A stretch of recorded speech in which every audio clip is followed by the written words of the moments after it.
Well, that's good to know.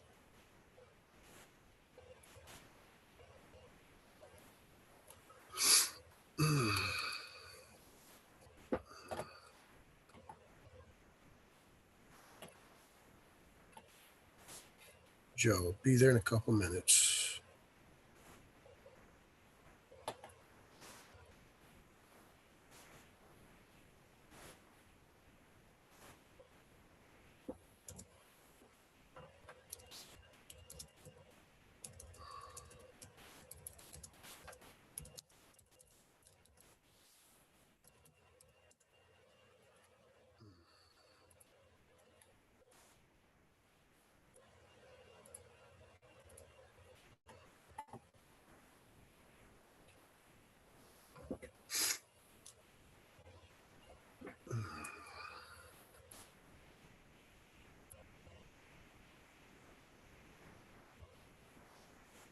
Now.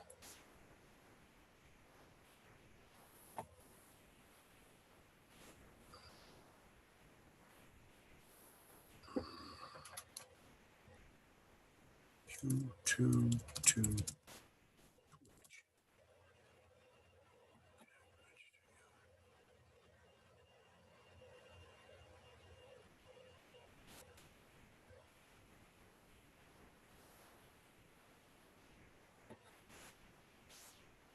There. All right.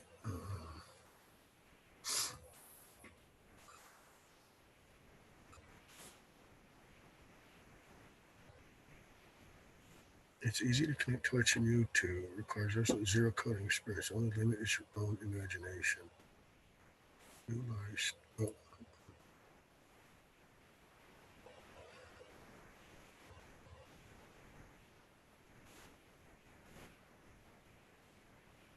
No.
Oh.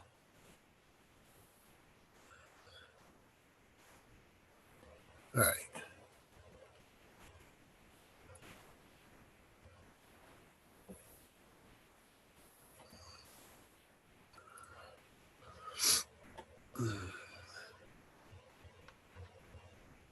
All right, I think I can hear you now. Hello. Hello, how are you? Hello. Sorry about. From Greece. Sorry about that. I was I didn't realize the waiting room was turned on, so it put everybody in a box. Yeah. So now you're in. Now I disabled waiting room, so now everybody just pops in. We are live. We're on YouTube. Good. Hello, everybody. The only other thing I'm trying to figure out, there was a way at one point in time where I could connect YouTube to Twitch, and Twitch would broadcast my YouTube. I can't Something. help you there. Never used Twitch before, so Joe would be the one to ask. Stream manager. Let's see here. Edit. Stream info. Cancel. Add. Marker with description. Stream marker. Click that. Edit stream info. Start watch party. Nope. Well, you're live on everybody- YouTube anyway. Yes, we are. Yes, we are live on YouTube. And I'm going to share that. Wait, glasses in. On, I see you, Anita. Oh, that's good. Yeah, had a little trouble. There you are. Yes, I can see you. We're back. Hi.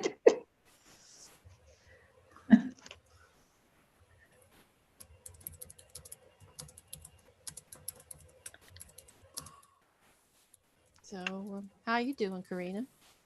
I'm doing okay, honey. This is getting ready for my radio show that goes live at 1 p.m. EST today.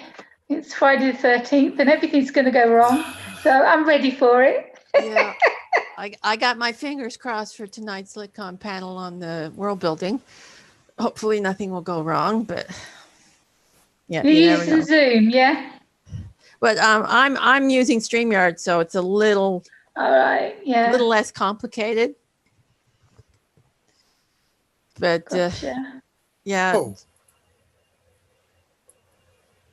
What am I? Stream yeah. yard. I forget about that. Hey, Joe. Hello. We're No. back. We're on YouTube now? We are Yes. live, yeah. We are live on YouTube. I'm working on it to get elsewhere. All right. Do you remember how to connect Twitch and YouTube? Because wasn't there a way to connect the two of them, and then your Twitch could pick up your YouTube live? You have to do it through like an OBS or something like that, like a restream. Right. Well, that's where I was. That's where we were, and that's where we were having problems. Restream was just buffering crazy. So, What channel is it on YouTube? it's on. I did get you the link. I can give you the link, or I can send it to you. Give me Please. 30 seconds. Yeah, take your time. The reason I had to go on my own because, unfortunately, I got to wait 24 hours for LitCon to go live. I don't know why. I enabled it the other day. I don't know what's going on there. So it wouldn't let me go live on LitCon yet. So hopefully by tomorrow we can. But for now, it's on mine. And then I can always download and upload later if we decide to keep it. All right. And Well, I'm going to share this YouTube link with everybody then. absolutely. I'm just waiting on. I'm waiting on an email from StreamYard so that I can sign into StreamYard again. Oh yeah, the little code, right? Yeah. I had to do that yesterday because I was on my laptop instead Check of the your desk. check your spam. It might go to your spam. Yeah, that's where I checked. Right now, the only thing in spam is Kind of Book, ebook deals. Reminder, that's Heidi. Cross promotion, contact and bio. Yeah, nothing yet. Usually, I don't know why. My host is in UK, so it takes 5. Sometimes it's immediate, and then sometimes it's automatic. but I chose a UK host because it's 10 times cheaper. I pay $10 a month for my hosting that most people pay like $50 a month in the United States for. I can have up to like 7 domains on my host. My bandwidth is unlimited, all of that stuff. Cool. And that's key for like stuff like LitCon and stuff when we have a lot of people logging on and checking it out. Yeah.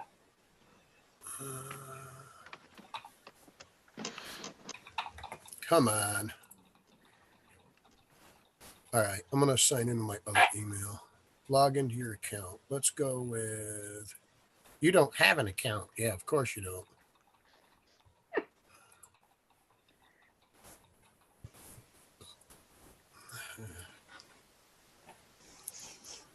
How are you all this morning, the rest of you that is here? I am good. I did not get any writing done this morning, but I'm fine with that. Mostly because I'm kind of stuck at the moment. Anything we can help you get unstuck with? Probably not. And yeah, it's just, I got to go into the battle section of and yeah, there goes the camera. Okay. No, I don't know. The connection on my camera's been acting wonky lately, so I'm going to pop in and out probably for a few minutes till it decides to settle down. Yeah, no worries. All right. Welcome, Jim. How are you? Hello, hello. Doing well. How are you guys? Not too bad. Not too bad. I think See we're you, finally, I think we're finally live, and I think it works. Yeah, we're YouTube's going good. I'm watching it the whole time, so I'm sharing the link with everybody right now. So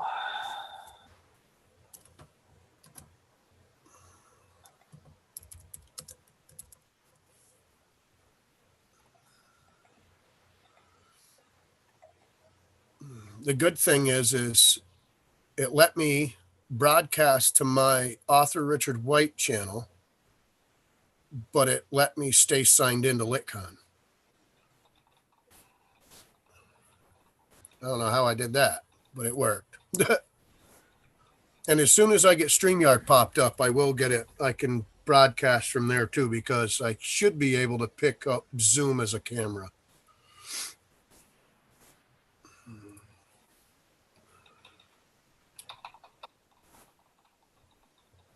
But we'll see. No promises. At the rate we're going today, we're batting 1,000.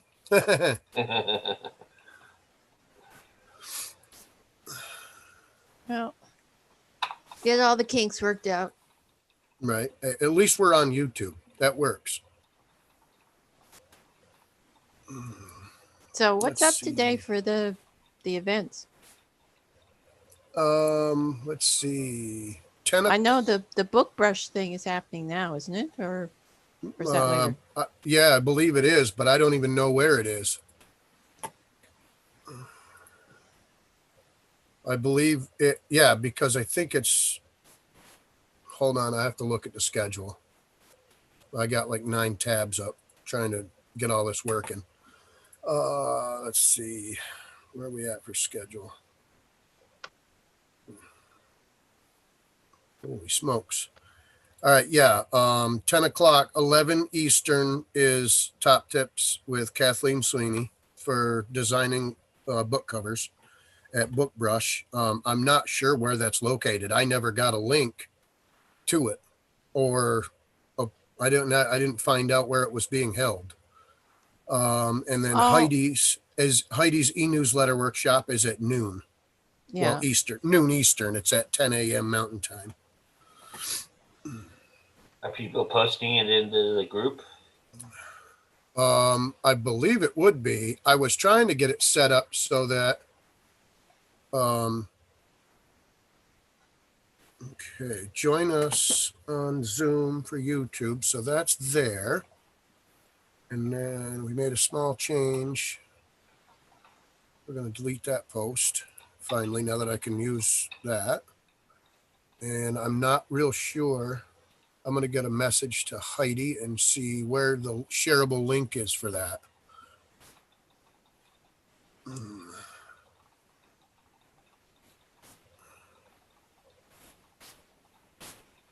Okay.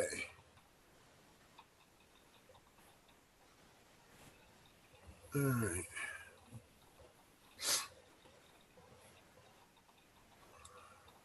Oh. Let's delete broadcast. Destinations.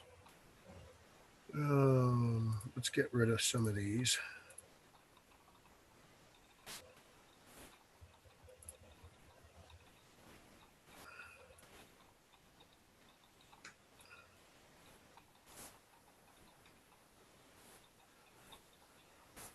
Sorry, I'm being a really bad host, everybody, but I'm trying to just get the word out. So No, by all means. It's now that everything had to get changed.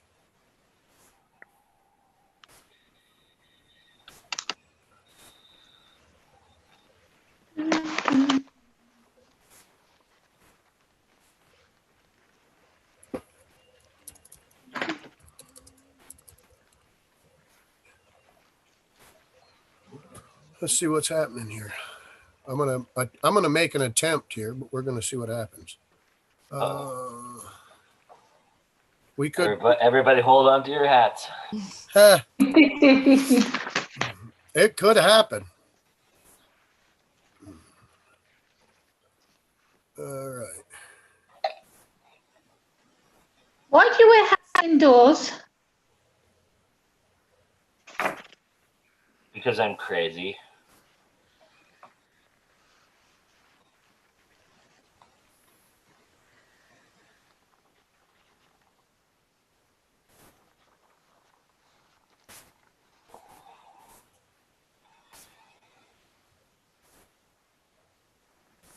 Okay. Let's see if I can get that to work. Oh, I shouldn't have turned that one on. I should have went with the other. Let me go with just plain old OBS and see if that works. Logs it up anyways. Okay.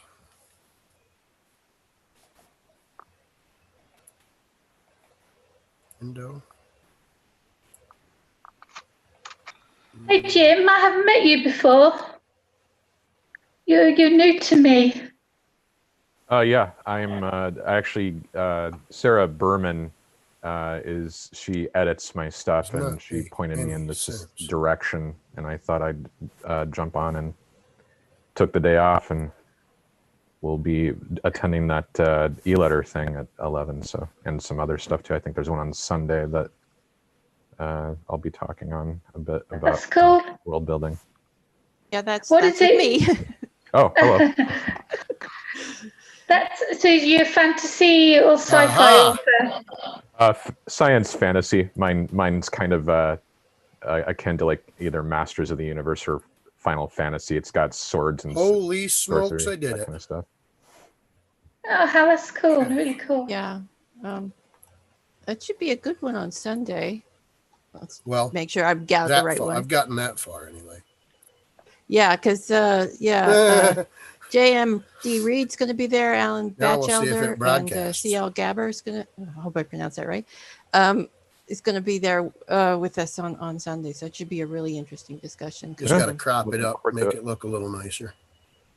Mr. Reed is a fascinating author.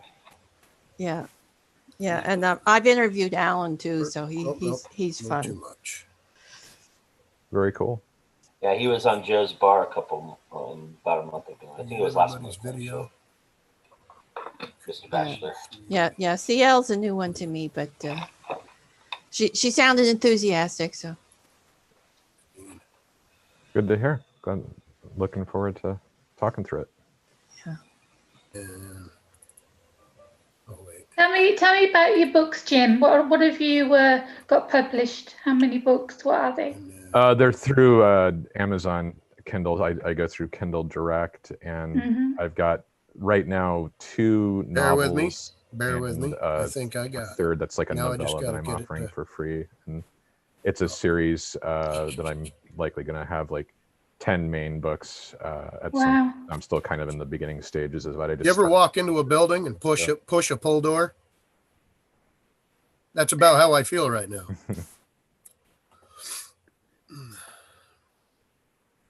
I would speak, but my Okay. coffee maker is going right now. So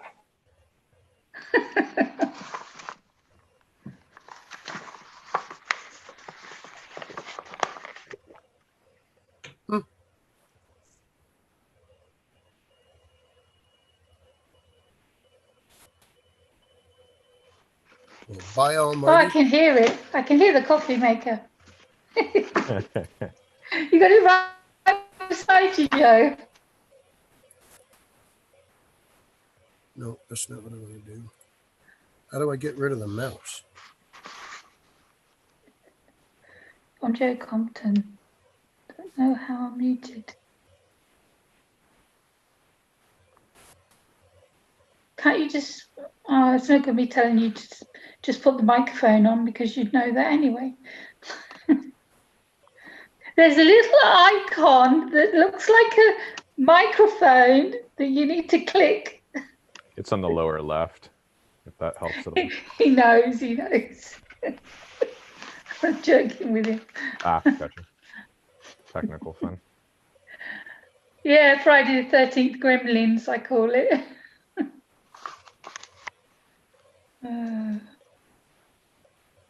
There's always at least one of those a year, or is it 2 a year? There's at least one a year usually, isn't there? I think there's about 3 every Yeah. year. Hmm.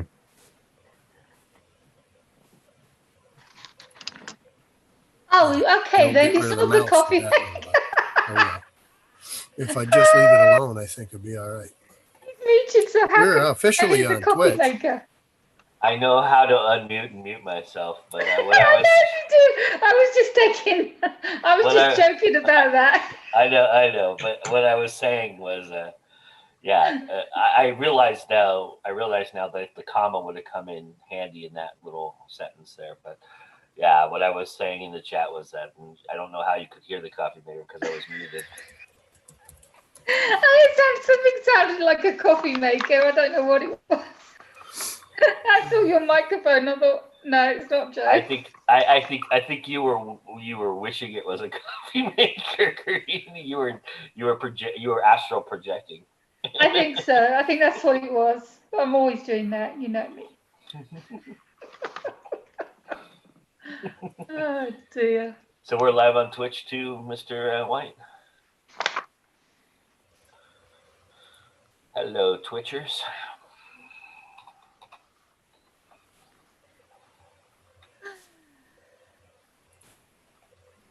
Me hearing them off. We are cool. Oh, it's cycling on my end there, Richard. There. Can everybody hear me? Yep. Yes. Did I lose you? No, we're No. We here. can hear you. Can you hear us? Okay, but I cannot hear you. Ah, that's why you were talking over the top of us earlier.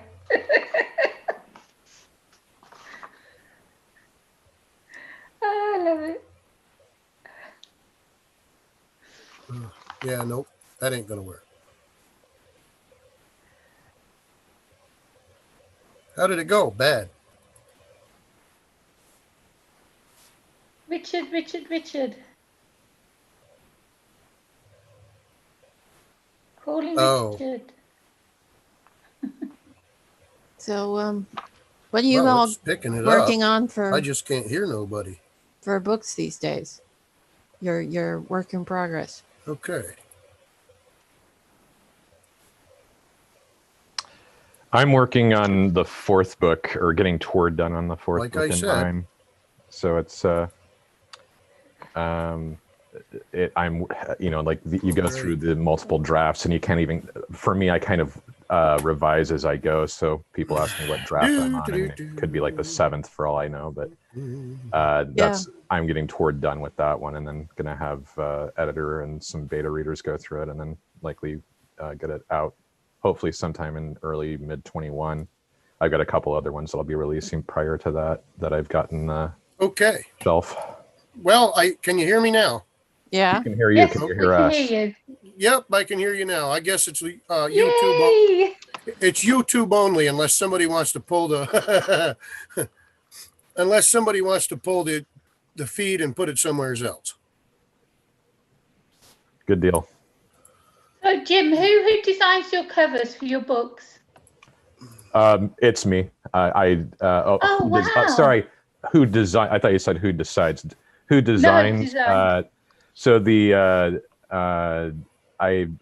first 3 books are a guy named Hokunen that the guy I'm blanking on the author's name, but I noticed his stuff on the Red Gambit series, and I thought it looked really cool. And then the later books will end up being another guy named Mikhail. I'm blanking, Paul Marak or something like that. They're both Russian guys that I found on ArtStation. And I Wow. have a graphic designer that does the logos and whatnot. That's cool. If you've got 2 different designers doing the same series, yeah? Well, one of them, the first guy, Hokunen, he kind of burnt out. He said he was getting quote unquote art block. So I went and just pounded on a bunch of doors with artists at ArtStation to find another guy, and I've been having him do designs and stuff, and just because I like looking at my characters come to life. So he's designing like the how the characters look, and then I'll put some of them on the cover for the 4th book. That's covers cool. That I have on the Discord channel, those are all from the first artist, Hokunen. They were nice. I took a look at them. Well, thank you. Yeah, they both did a good. I'm happy that I found those guys. I did knock on doors for Americans too, but they ghosted. So it's like you got to go where the people answer you. So I was just thinking, because of the 2 different artists, and you want it as one series that's got to really gel together, have similarity between, like, whether it's the text or the title, that something's got to look the same as the other books to make it look like a series. So how are you doing that? So that's the graphic design part, like how it has the logos looking on that. And also the 2 artists have a pretty similar art style anyway, which is why I was picking them. So, ultimately I may end up, releasing new covers for the current artist, who is, he's a lot more productive than the other guy. I mean, he's a lot better at, he sends me iterations on all the designs that he does. Like the first guy only sent me like 2 or 3 as he was working on it, and this guy sends me like 7 or 8. He's really good about kind of like, here it is, what's the feedback, and that's really good. Yeah, I'm reasonably certain he's using Google Translate, but he's doing a whole lot better with a Roman alphabet than I am doing with a Cyrillic alphabet that he's got. So kudos to him for dealing with the Anglo-centric way of the world of trade that we've got here. He's really, I don't really know him at all, but he gives results, and he's that's always brilliant. When you find a really good cover designer that you can work with, and they come back to you and they want to hear your feedback, and you tell them your idea, and it's done and it's there and it's come to life. It's just amazing when you can find someone that can bring your vision to life. I feel really lucky with my 2. Sharon Lippman from Fantasia Designs did the covers for Illusional Reality 1 and 2. And I just told her exactly what I wanted, and we went through maybe 3 drafts, and she got it. And I can't show the covers now because I haven't got the books with me, so that's a bit silly. But they're amazing covers and really unusual because the story is about a duology of a person, and the second book is about the same person but with another duology, and then the actual series is a duology. So yeah, sounds very peculiar, but I mean, Anita knows what I'm talking about when I say illusional reality in the covers, and Joe's seen them as well. But yeah, when someone can bring your vision to life and it's there in your hands, and it's a really special, real special moment, that is. Oh yeah, yeah. It's it really gives you a charge to see it in your email box. Just seeing like those images, it's just like a biggest dopamine hit you can get. Frankly, seeing Oh, the hell characters. yeah. Oh yeah, it is nothing I look forward to more than seeing new stuff that comes to life that was in your head and is going on, a visual medium from there. I did a small reading from my book on my channel, Narrations by KK. I tried to do cosplay, and she's got white hair, so I ordered this long white wig. Oh. And I really did my best to look like her from the cover. I put the book up beside my face. I tried to do the same makeup and everything. But that's the first time I've done that, and that was quite fun. But I wanted to the duology of that person who is the evil part. That's going to be fun doing the makeup on that, because she's got like white eyes and black lips, so that will be a really good cosplay to do as well. Sounds cool. Yeah, for sure. You got to think out of the box, you got to do stuff that people haven't done before. You've got to get your book noticed, but in a different way than what everyone else is doing. So yeah, that's discoverability is always the biggest filter, if you will, when you're dealing with this. There's a whole lot of product out there, and only so many eyeballs. There is a whole lot of product, Yeah, much competition. Yep. You know your marketplace and you go for it, but your book has got to stand out. You've got to do something to make it stand out. And now with it being a virtual world, and even the top bestsellers are now coming onto to Facebook and Twitter and advertising their books now, because nobody can go outside and do their live readings and signings and what have you. So Right. we haven't just got the independent and small press authors to compete with. We've got the best-selling authors now in our community. Get out, you don't belong here. How dare you come? So we've got them to compete with as well. So what do you think, Joe? I think that's changing. I think people are slowly getting back to, well, right now it's like it's a slow time in publishing. So this is when people are writing and creating their next thing. So there's a lot of, they let the like Black Friday machine work a little bit more for them. And so I think early on in the pandemic, like we're talking May, June, July, that was really the case. It was flooded with all kinds of stuff. But even like channels that I was seeing devoted to like readings and things like that, they've slowed down. They've stopped posting as much as they were before. So I think a lot of it is people. This is the time when people start to put a marketing plan together for 2021, and I think that's what a lot of the big authors are doing. Plus, also Macmillan. I know Macmillan has shut its doors, so Macmillan is not operating right now, other than under the guise of like remotely communicating to its authors. There's no public entrance. They're not bringing in any new people.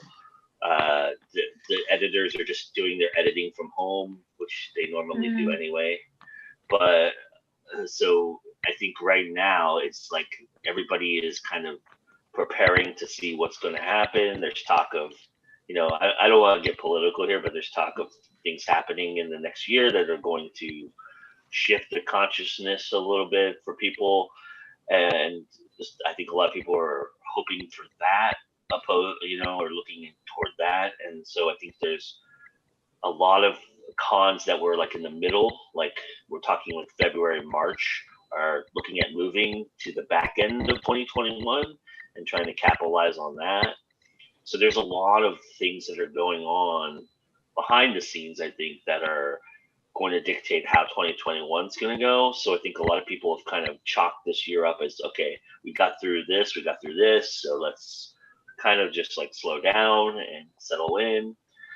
I think this has always been the right time for indies, right? Like November is big because of NaNoWriMo. And I think December, nobody's doing anything because, holidays and such. So I think indies can really capitalize on that aspect of it too. But we also have holidays and family and stuff like that. So we all slow down just as much as anybody else does. But,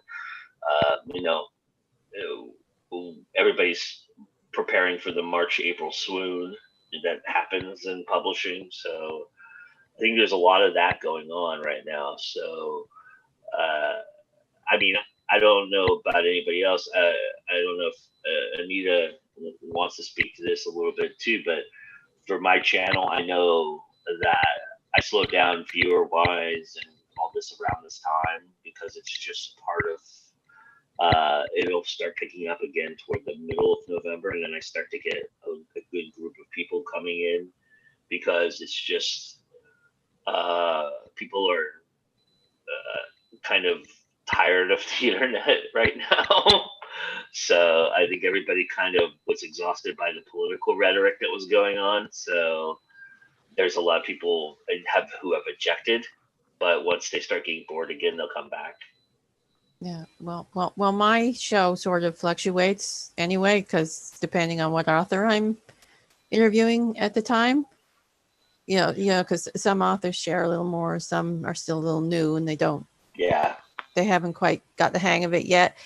But and some authors have a bigger fan base than others, and so you get views depending on who you're interviewing. At least, and my show's kind of small still, so. But I think the biggest views we got was when I interviewed the Czech writer Jan. Don't ask me to pronounce his last name again. Kovic. Yeah, thank you, Kovic. I mean, he was a very good interview. I really enjoyed interviewing him. But he I guess he's got a big fan base in his home country because it wasn't big numbers because like I said, my channel's little, but I got some decent numbers out of that interview. So. But I really enjoyed interviewing him. He was very interesting, and his books, his sci-fi books, sound fascinating. I think he'll pop in here too. I've been talking to him, so hopefully he'll pop in here sometime over the weekend. So I got 2 book chats coming up this weekend too, outside of the LitCon panels I'm doing as well. We got Joe Jackson is this weekend, and I can't remember the other one. My memory's a sieve, so. But I'm looking forward to interviewing Joe Jackson and his Eve of Redemption series. We're talking about that. Nice. So what is everybody looking forward to? It's panel-wise on this thing. You all are probably going to be attending some panels and hosting some panels. So, the world building one you guys already talked about a little bit. Is there another one that you guys? I'm hosting 5 panels this weekend, all fantasy world building. We've got one tonight that's coming in from a YA perspective with world building, and there's 2 on Saturday. I'll check my notes here. Okay, Saturday. We got the fantasy world and culture creation and the world building fiction into reality. That's more of an urban fantasy one. And Sunday we have the one with Jim. And that's that's world building in light and shadows. That we're sort of going into sort of the dark versus the lighter creation, grim dark, because some of the books there are sort of darker tone to them, the authors. And on 7 p.m. Sunday, we got melding the speculative with reality, which is another kind of urban fantasy sort of sci-fi thing, which should be interesting. Where do you fall, Jim? Are you more of a dark or are you more of a light? Actually, mine kind of goes both. I would say probably more dark. Like the first two books literally the majority of them take place in a dark parallel world to the main world. And then the third book is in the brighter world, but that world has its own problems that are not necessarily making it anything any better than the dark world does. And my world is, or my story kind of, instead of like, space travel or something, they're going between dimensions to like, so the dark world, the brighter world, and then there'll be some other ones in later books. So it's kind of a ongoing, it's going to different lands, but they're not sharing the same physical reality, and they have different, rules or physical elements to them, like sunlight that has no source. Like there's daylight where you can't tell where the source of the light is, that kind of stuff. Cool. Like that. I know Mr. Reed is very, very dark, so that should be a fun. I imagine between Anita and James and yourself, Jim, I think we're going to find out some fascinating ways to kill people. The discussion will probably end up there sometime. Mm-hmm. It generally does. Yeah, one of the and this book, the first book of mine, was written, a decade. The plotting and stuff was long before the pandemic, but one of the main bad guys in my first book is a sentient virus called the Apox. So I don't know if that's really helping the sales of the book right now, as people, I don't want to read about a freaking disease. And so who knows? It's funny you say that, but it's funny because, we've been following this thing on my channel from the beginning. And the one thing that was interesting and fascinating right from at the very start was the number 1 and 2 films on Netflix or Amazon Prime was Contagion, and the other one with the monkeys. I can't think of the name of it right now, but with Outbreak. Richard Gere or something like Outbreak. Yeah. Yes, those were the 2 most watched films at the very beginning. So people had kind of that doom and gloom. Although I had toward the back end of what's been going on here for a little bit, I have talked to a lot of epic and dark fantasy writers who've had some struggles because people, come like July and August, were very much about like let's get some happiness and some sunshine and rainbows in here, and the darker fiction was struggling because of that. I don't know. Were you seeing a dip in sales? Yeah. My sales went whoosh in August. They picked back up in October and end of September, but they just took a nosedive in August. Well, I'm guessing the October bump was that people were tired of reality. They might as well escape to something other, or try to find something darker. The horror sales do generally tend up to boost up in October anyway because of the Halloween horror vibe. Yeah. Interesting. Yeah, and I had my launch in October too, so that helped. The end of October. This is the new series, right? Is this the Arthurian Legend series? Yeah, right? That's the first book of the Camelot Immortals came out on the 28th. Nice. And I'm assuming we've got a dark slant on that on that as well. Yeah, kind of. The ending of the first book is a little dark. I mean, mostly it's just sort of battles and lies and manipulations. And the second book kind of goes up and down in the darkness level. Third book is a little more introspective. And then the fourth book, the ending just goes totally everybody dies sort of vibe. At this point, when you've created as many series as you have, are you pretty confident that you know going into it how many books you're going to be writing for each series? Yeah, pretty much. Well, I knew with this series it was going to be 4, but then 5 popped up while I was writing it, so it's actually going to be 5, possibly 6, depending on how 5 goes. But yeah, See, that's refreshing. That's refreshing to hear that even somebody as experienced as you. The first 4 books are going to finish the arc that I originally planned for the main character Nimue. But book 5 is going to deal with Martin, because Martin, while I was writing the book, Martin decided he had a story. So yeah. And he really gets the short end of the stick in the first 4 books, poor Martin. Because he's the only original character, because I mean all the rest of them are sort of from myth or Arthurian legend, redone, but they're established characters. Martin's kind of the original one I created, and he's sort of like the Doctor Who companion. Gotcha. He's like the person that gets stuck in the middle of all the madness and has to cope. And so I mean he's a wizard, but he's a new wizard. So he's just learning, and he's trying, and he just kind of gets thrown in the middle of chaos, and he just has to learn how to deal with all this stuff. So he sort of gets the short end of the stick for everything. But he gets his own story in book 5. Nice. I was hearing, because I was going in and out at the time, but Jim, you're doing a 10-book series?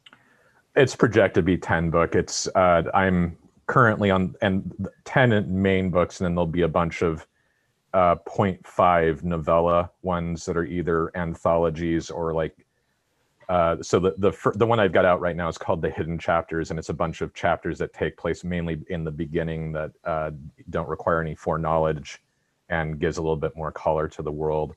The one that I'll be releasing hopefully in the next month or so will be basically a bonus epilogue to the second book, and then I'll release the third book, and then I'll have another one that has a lot of prequel type material in it for the 3.5 book. So ultimately, I mean, technically it could end up being 20, but 10 of which will be smaller amounts of content than the main novels that are hundreds of pages on that.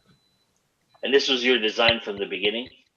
I was initially thinking of doing like 7 books, but it kind of, as the story expanded, I realized I was going to need more room to tell it. And then it'll be kind of an ensemble cast. It starts focused on the main character, Repenter, Ace Stellfire, and then it expands to other characters, especially in the third book, which is called The New Players, which introduces a lot of the newer people that'll be also main characters. So kind of a, you can either call it, Wheel of Time, Game of Thrones stuff, or if you want to go, like, it could be the MCU, Guardians of the Galaxy and Avengers, however you want to look at it. I'm expanding the world that way. Cool. Nice. When we get more people in here, I'll have you all give out your links and stuff like that. But you're really giving it to nobody. I got a panel I need to jump on with that e-letter. Yeah. So I will return later on here, but thanks. Yeah, please. It's nice to meet you. Yeah, nice meeting everyone. Bye, Jim. Yep. See you later. Yeah. Hello, Mr. Phipps. Hey, how are you doing? They call me Mr. Phipps. Actually, that's Mr. Tips. But... Yes. Well, good reference to the night. Yes. So, how are you doing? Good. How are you, sir? I'm doing well. Definitely. Working on the latest, I think the 7th volume in my supervillainy saga books. That's a really effective series there, and I'm glad that at least one of the darts I've thrown at the board has managed to land with a lot of fans. Nice. That's awesome. We were just talking about, designing series. Did you always have this in mind that it was going to be 7 books? No, actually, I did not there. And the idea is actually expanded multiple times there. Originally, I was going to do a urban fantasy series called The Red Room Saga, which was going to be like Spies meets the Dresden Files. And I thought, this is going to be the series that everyone is going to read. It's going to be the one that defines me, and I'm going to be the next Jim Butcher. And well, while I was writing that, I couldn't get this idea for this goofy joke a minute MCU kind of, which is the Marvel Cinematic Universe, parody out of my head there, because I love comic books and I've grown up with them my entire life, especially superhero comics. And I was just like, I need to get this out of my head and see what happens. So I wrote this ridiculous pun joke, a reference-filled book, Josh Whedon on lots and lots of sugar or meth, whichever one you want to call it that. And I released it there thinking, okay, now it's out of my head. I'll get back to my real series. And I think The Rules of Supervillainy has outsold everything else I've written combined 10 times over. So that's where the fans wanted it. So what was originally going to be a standalone expanded to a trilogy. And then when I finished the 5th book, they were like, oh, no, keep going. And I'm like, okay, as long as people want it, I guess I'll just keep writing it. That's a blessing and a curse in many respects, because we all want fans to tell us what they like, and we also love when they ask us that question that we all inevitably get, which is when the next book is going to come out. But at the same token, it's like, okay, I became an independent author for a reason, so that I didn't have to work by somebody else's timeline. But you come to find that everybody has demands, and when you get demands, if you don't fulfill them, they'll move on to whoever's next. So, well, I'm glad people want something that I'm writing there, and you can't really complain about that. And definitely, and Gary is a great, which is Gary Karkovsky, aka Merciless the Supervillain Without Mercy, trademark. Yeah, he's a great character, and I love writing him there, and I can just throw whatever I want into that books, and it'll work because super hero universes have fantasy, they have science fiction, they have crime fiction, they have everything in between, and you can put that all in the blender and hit frappe and just do about anything. And the more crazy it gets, the more fun it is. Well, let me ask you this question, Mr. Phipps. What makes a good supervillain? What in your mind makes a good supervillain? Well, there's two different kinds of supervillains that I think work well, especially when you're writing a book from a supervillain's perspective. The first is that everyone is the hero in their own perspective there. If you wrote a book from the perspective of Lex Luthor, he's like, I'm fighting that evil alien and trying to protect the world, and I'm the world's smartest man, and there's this alien that's trying to take us all over because he's getting us all to support him while he does his nefarious whatevers. And, from if you wrote from the Joker's perspective, you also got the idea that everything is a big joke and I'm just trying to wake you up, all sheeple, that this whole thing needs to burn down. And that's great for the perspective. And in Gary's case there, he kind of is the deliberate exception to the rule there. He thinks he's being a supervillain because I'm just trying to live the best life I want to, because I was bored and working a dead-end job there, and now I have a magical cloak and I'm going to go make myself rich and famous. And well, he's just not quite evil enough to be as bad as he wants to be, and ends up facing much worse people along the way. And that's basically the story there. Like during the opening chapter, he manages to stop a local supervillain that is robbing the bank he planned to rob. So after he takes care of that and saves the day, he takes their loot. Nice. Yes, and the other kind of supervillain is the kind that isn't from their perspective. Is just, how does this character enlighten and reflect on your protagonist? It doesn't matter what the Riddler actually thinks of himself necessarily. It's just like, what does he say about Batman when they fight? I found the one thing I found fascinating about the terribleness that is Batman v Superman was Zack Snyder's take on how Batman perceives Superman, and that was kind of his take, was that he's an alien and that he doesn't belong here, kind of thing, and we have to be careful about having omnipotent power on our Earth's surface, and all those things. And so it kind of painted a different picture for people, which I thought was admirable, but obviously executed very, very poorly. But that's a matter of opinion, obviously, but that's my opinion. But the thing about, I think, was extra frustrating for comic book fans of both Justice League and Batman versus Superman, what makes those two movies stick in fans' craw isn't necessarily just the fact they're bad movies. We've had many bad superhero movies across the years. It's the fact that the ingredients are clearly there for something much, much better, but it just keeps going in the wrong direction, and they double down whenever they could swerve out of it there. I mean, I like the idea of older, grumpy, I'm too old for this crap, Bruce Wayne, that has already been an established character well before, the other Batman movies where he's just a newcomer. This is the guy who could have raised Robin up to being Nightwing already and only has a few more fights with him. And then Superman comes in the newcomer and he's like, what the hell is this? And there's lots of places you can go with this, but Batman wants to murder Superman is something you have to already sell. And that's not really going to be something that most people want to deal with. And people were already not necessarily sold on dark, tortured Superman from Man of Steel. And I was willing to follow him down that rabbit hole a certain level, but it was going nowhere. Well, I think it's even more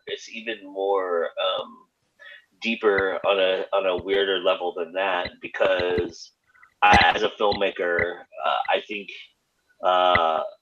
these filmmakers want to be auteurs. They want to do something different. They want to do something unique. They want to have these levels and the devices at their disposal to use in filmmaking terms to try and create something that stands the test of time, that looks like, something that would be revered like The Godfather, or like, movies like Shawshank Redemption, movies that resonate with a broader audience, and they feel like their responsibility is toward, trying to, initiate and ingratiate a larger audience than just the fandom that exists, and they don't play to the fandom, which I think is what makes Joss Whedon so different. He can bridge both gaps, but he doesn't do it fancy. He very much sticks to 3 acts and the ground level of what it is that makes you successful. But guys like Zack Snyder and guys like J.J. Abrams and guys like this, they have grander visions. They don't want to be pinned down by the superhero genre, even though that's part of what they really love and want to tell those stories. But they want to do so in the way that they've been brought up in the filmmaking aspect. And I think there's a lot of auteurism, especially if you watch the Snyder cut that goes on with Batman v Superman. There's a lot of filmmaking devices and things that you're told in filmmaking school not to do, that he does to subvert and try to be a little bit more clever. And in being clever, sometimes that can backfire. Less is more in a lot of aspects, especially in a visual medium. So I think there's a lot of that as well. I do believe what you're right about what you've been saying about, he doesn't cater to the fandom, or, that there's some inherent issues there, but with the storytelling aspect. But I do think that there's a lot of auteurism that, is going to go unappreciated because he's not aiming it toward the right people. I will argue that, in fact, with the Snyder cut, there was something else that needs to be commented on, which is the fact that so much of the movie was edited down to try and get to the superhero punching. Flat out, the movie does not make sense if you remove all the things there. And the thing with the big additions to the movie is there's actually explanation for why people are doing what, and so on there. It's not necessarily great, but at least you understand the basic, Lex is framing Superman. That's why Batman thinks he's bad. That's not something you can really edit out. Yeah. Without the movie suffering. Yeah, I mean, he was victim of the studios hacking, doing their thing, but I'm not sure it's such a great as brilliant an idea as perhaps people thought it was, but at least it's a coherent narrative. And right. and going with my own supervillainy things there, I I think the reason it was so successful, at least in the context of the audiobook especially, because that actually has 4,500 ratings, which, well, I think my other audiobooks have 40. Yeah.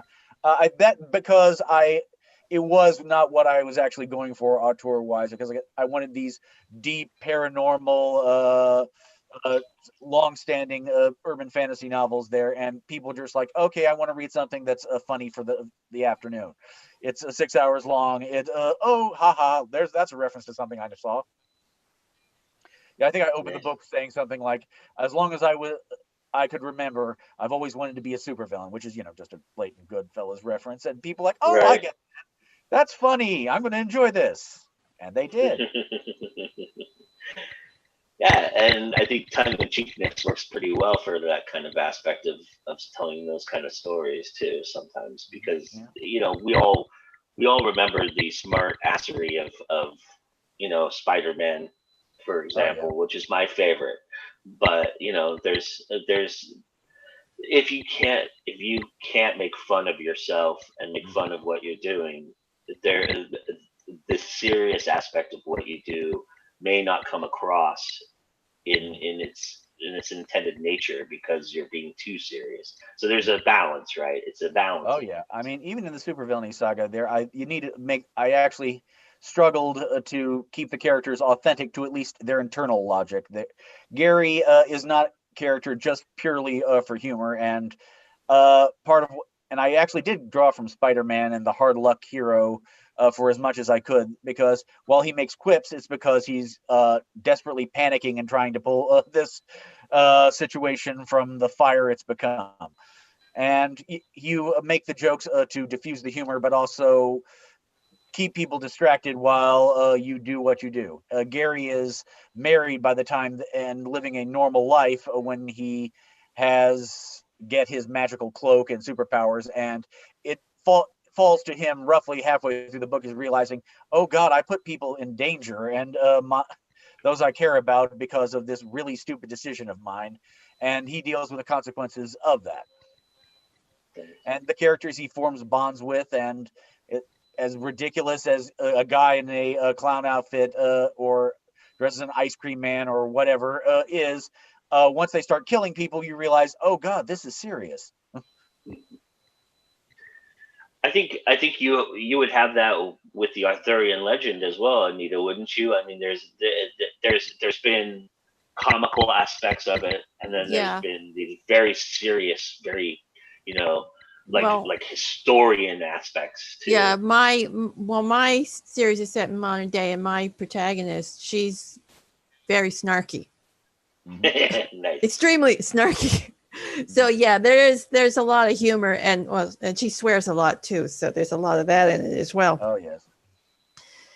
Anyway, but yeah, so you've got the snarky little quips and the sort of, I also do a lot of sort of making fun of the tropes on a subtle basis. It's like, what, we're on this quest again? I mean, who thinks up these things, sort of, it's just like, and the running joke of the series is she hates riddles, right? But she keeps running into these Arthurian riddle puzzle things that happen in the legend. So it's like, not another riddle. I don't like riddles. It's like, why can't they just say it plain? Stuff like that. So that sort of runs through the entire series, and the therapy sessions are fun. Yeah, book 3 has her going to therapy because she's so messed up from what happened in book 1, and then book 2 sort of compounded it with a few things, like there's the cheese eating troll. And encounter, which was kind of fun, because I mean, there's the troll that's willing to trade the hallow she's looking for cheese, and then it goes and takes a dark turn at the end. So there's some trauma there. So anyway, so her best friend Morgan Le Fay calls in a therapist to take care of her because something else happens too. So then it turns into group therapy, and so that happens in book 3. And then there's not so much the humor in book 4, because like that kind of everything kind of just comes to a head what's been going on in the first 3 books, so it's a little darker in book 4, but there's still a little bit of humor in it. So if you want your Monty Python Princess Bride fix, you need to read books 1 and 2 to start with, and then enjoy book 3 cascading into the other aspect of the more serious stuff. There's probably a little bit of it, but I mean, there's dark stuff all the way through it. I mean, the ending of book 1 is quite dark. I can't say what happens because that's a big old spoiler, but anyway, and she deals with the consequences of the ending of book 1 and book 2. And basically, she can't deal with the consequences. She takes a road trip across the fantasy netherworld, and runs into more trouble. Nice. Yeah. One thing I noted that is something that Josh Whedon figured out and is very important to your audience is pretty much every member of the audience who buys a genre fiction book now is someone who is like, had these people never seen a horror movie before or watched a fantasy movie or so on there. So there's a certain level of self-referentialism that is inherent to the believability now, because when you're doing sometime in the 90s when I was watching your typical horror movie or zombie movie, I was like, have these people never seen a zombie movie before? Don't do that. It's like, why are they not calling it a zombies? Why are they asking this like they've never encountered this before? And I'm like, then, we have Scream. It's like, yes, these people would act like they're in a slasher movie because they're in a slasher movie. And I think once you have that, you actually have the audience engage with you. It's like, I'm going to use what I've seen before to try and survive. And I think that applies to fantasy or superheroes or whatever. Yeah. I like that. Yeah, I like playing with humor. I did that a lot in my fairy tale fusion book too, in the stories, because it's kind of a mashup between fantasy fairy tales and noir detective story. And so there's a lot of little subtle humor in there, like they kidnap Cinderella. They kidnap Cinderella's pumpkin and hold it for ransom from the museum. And they send the ransom note. We want, was it three fairy godmother dresses, 2 new wands, because it's a disgruntled fairy godmother that kidnaps the pumpkin. Oh. And deliver it to such and such, or the pumpkin gets it, becomes pie or something. Glasgow fresh. And then the first story in that has the first story in that collection has a really dark twist too, but it's kind of like a black humor twist to it. So yeah, Nice. and so the one of the stories has the officer who's the assistant to the detective manning the reception desk, and he gets a call about a werewolf, and it turns out to be Cinderella's runaway poodle. Oh, so there's stuff like. Don't mess with that one. Poodles are mean. Yeah.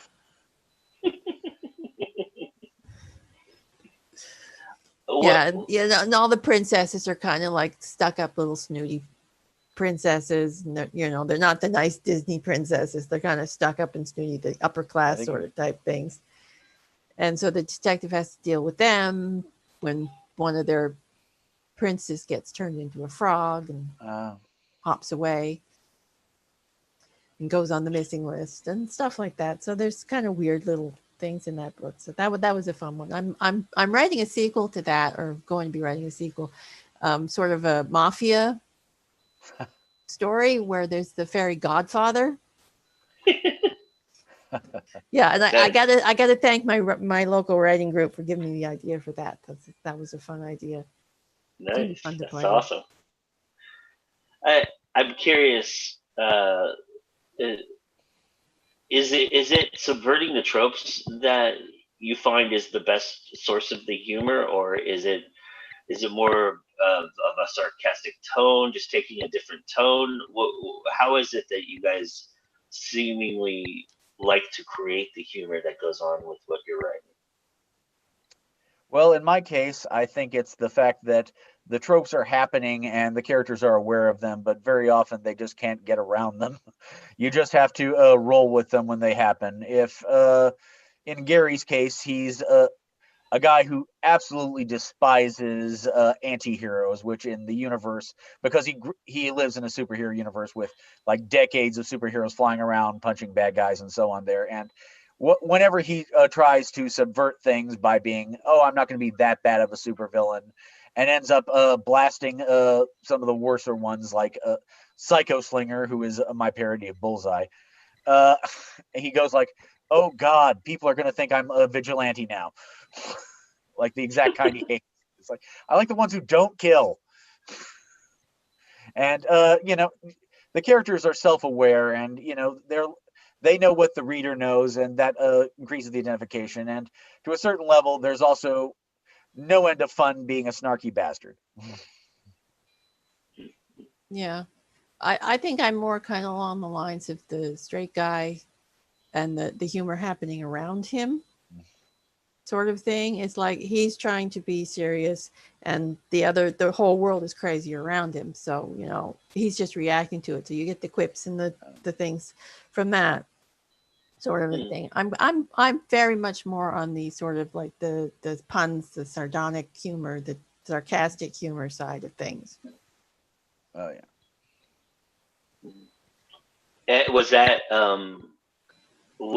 a natural thing that happened for you guys, or was it something that you guys had to plan and work in? I think if you have a sense of humor, that it'll just go into your writing there, because that's a reflection of your style and what you like there. And I'm just naturally a sarcastic, lampshady kind of guy, where I can't help but whenever I use a typical plot device or a character to make that kind of reference, it's like, if a character is being the plucky rebel against the evil tyrant, it's like, hold on, Leia. My characters have seen the same media as I have there, and they do their best to just roll with the punches as best they can, no matter how bizarre and surreal things get. Is your setting is it urban as well, or or are you in a future world? Where is most of your stuff set? The supervillainy saga is set in the alternate world of our Earth there, where the idea is that superheroes and supervillains had been around since at least the 1940s, when they were fighting Nazis and so on, and Superman and Batman equivalents, though I put my own spin on them, obviously.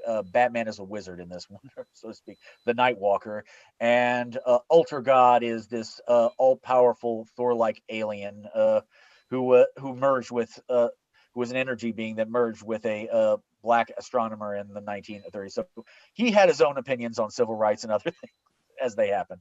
And these characters, influenced the world and inspired copycats, and more powers appeared, and just all these things. So it's similar to our world in most respects, but we have entire fictional cities and wacky technology and moon bases and so on. And it's recognizably the world from the comic books, or at least the DC and Marvel, where the continuity is kind of unbelievable how similar it is to our world, but still recognizable enough that you're not lost when you hear, oh, the president has outlawed superheroes again this week, so what are we going to do? Nice. That's awesome. Yeah, I love throwing in like little references too that are just the reader makes the reader go like what, like where Gary's father said his father was a veteran of Vietnam too. Nice.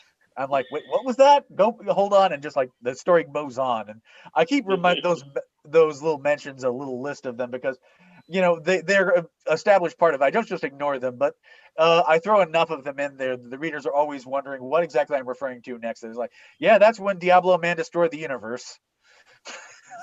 Nice. Are you doing Nano CT?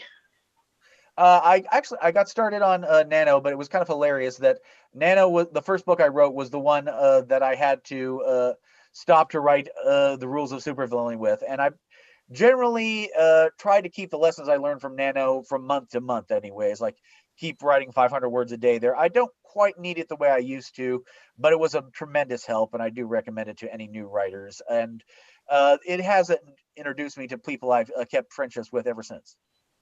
Oh, cool.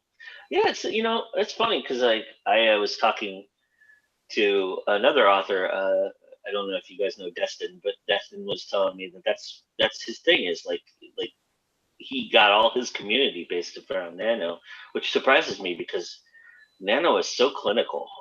I mean, I know there's chat boards and message boards and things like that, and then there's local groups that you can go and attend. Well, not this year, but in the past there was. But I always found it so much like unless you were already entrenched in the community, I didn't realize that it was creating communities too, which is very cool.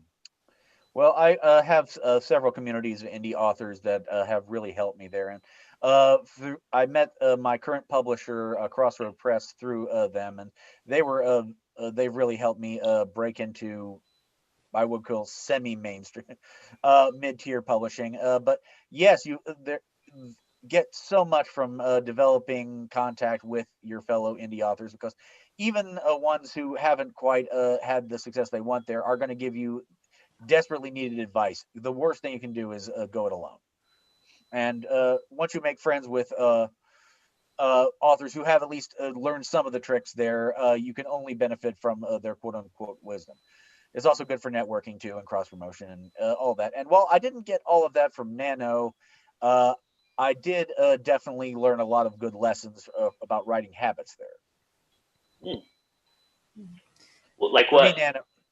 Well, for me, Nano was just the fundamental lesson of write a little bit when you can, and don't worry about sitting down for hours to complete the great American novel. There, each little bit adds up to your chapter, and once you get into the writing habit, that and develop your, I suppose, your marathoning traits, you'll do much better than you would if you tried to force yourself to write. The big lessons I learned from Nano is the fact I'm just going to try and set a reasonable goals for myself and process through them. And also doing it as a habit, it's like anything. You need to develop the muscle mass, so to speak, of your brain. Well, I gotta pop out, guys. So I'll see you later. Thank you. All right. Okay, It was bye. nice meeting you. Bye, Anita. We'll see you later. Yeah. You might want to adjust your mic a little bit, CT crackling a little bit. I'm sorry. That's No, you're good. You're good. No, it's fine. You were just some words were popping in and out. That's. I mean, I don't. Well, I don't care about.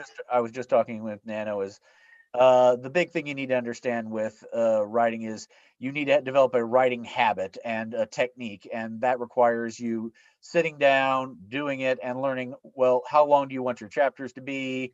How many words in each chapter? And once you develop your habits, then you're good. And Nano did that for me. It was the volunteering for the marathon kind of before you start figuring out about being a professional runner.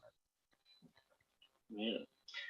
Do you feel like you've developed your writing styles or your habits and habitualness in doing Nano, or was that just helping you figure out what you already had in place? I think Nano would started me on the road there. There's the best line ever for anyone who wants to become a writer. The first million words you write will be crap. So the idea is that you need to write, revise, throw out until you do develop the skills, and that requires immense amounts of practice and learning that no matter how good you think your first book is, no, it probably isn't. Your sixth version of your first book might be decent. Yeah, I had this discussion with a writing group just recently about the idea that a lot of people are going back and taking this opportunity to revise the first thing that they've written or early things that they've written, and to me, I think that's a complete waste of time because I just, I'm of the opinion, and this is just me personally. Don't ever anybody don't at me, but I'm just saying that you write that first book to get to the second book, to get to the third book, to get to the fourth book. It's in the past. Move forward. Don't worry about the perception of the first book. I mean, most people, you're just not going to. If you think, I think you can never go home again. Is what I'm thinking. It's just you'll do more damage than good, in my personal opinion, by going back there. I think once a book is out in the wild, you just have to leave it there. It didn't work for Stephen King in The Stand. It won't work with anything else there. It was fine. No special editions. But I do think that authors should never throw away their previous work there, because the funny thing about that is I wrote some truly terrible books that weren't published. And then I went back and I realized, okay, there's something here worth saving. And I managed to completely rewrite them. And you know what? I did manage to pull something great out of them. But it's just like there are usually some ideas worth salvaging in things. But you should probably also keep what Stephen King did with trunk novels, where you have a trunk full of manuscripts, at least metaphorically or in your file space, that you can go back to and maybe get something out of. Nice. Yeah, I remember I did a like 3 or 4 manuscripts for the Rules of Supervillainy that just were not working for whatever reason. They weren't where I wanted to go emotionally. They had some fun jokes or ideas, but they weren't. They just were not worth making into the next volume of it. And I stopped like halfway through. And sometimes I've gone back and I've like, oh, this scene was good. I'm going to put that as a flashback or a short story or whatever, little novella, and that's helpful. Yeah. You're talking to someone who is on the wrong side of this opinion, which is that I don't believe in saving space. I believe in if it doesn't work, chuck it, and I will throw it. I don't have a problem throwing it. That's just me, though. I'm not somebody who has a saved file on their computer where I can go back to things, and I know a lot of people have said that's shouldn't be the case. You shouldn't do that, but I don't care. I think if it doesn't work, it doesn't work, and there's a reason why it doesn't work, and you move forward. That's how well, like I said, it's something that it depends on there, because I've also known things that are just absolutely objectively terrible, and I don't know why I'm even trying to revise it. But I've managed to save a couple of books out of my unfinished manuscripts, and I don't regret that. But because, hey, maybe it'll be your next good novel, and you can save some time on that. But maybe not. In any case, I gotta get going there. It's my anniversary, and my wife has woken up. Well, congratulations. Well, happy anniversary. You too. Hi, Kathleen. Hi there. I'm Kathleen Sweeney with Bookbrush, and so I just had the email to hop in here and say hello. So I wasn't sure how many people would be in or what was happening. Well, welcome. We're glad to have you. Welcome back, Jim. Howdy. That was a quick class. Yeah, it was just half an hour. It was about email marketing stuff. Heidi Angel, I believe her name was. It was pretty informative. Yeah. Heidi is excellent. She has a degree in marketing. She's fantastic. So. Yeah, she mentioned that that's her other gig there. So yeah, what is Bookbrush, Kathleen, for people who don't know? Bookbrush is a design tool designed specifically for authors. So there are a lot of tools out there that authors can use to design their marketing images, all things social media, even their own covers. But what Bookbrush offers are specific tools that are geared for authors. So it's an online platform, and we just finished up our LitCon class at 11 this morning too. Nice. I partnered with Heidi before, and she's just fun. How'd that go? Not a lot of attendees, but I'm going to get the recording over for folks, so it'll be part of the show. Nice, awesome. Yep, I love showing people how to use the tools and things like that. What is the overall? What do you feel like is the thing that people get wrong when they hear about what you do? What is the biggest misconception?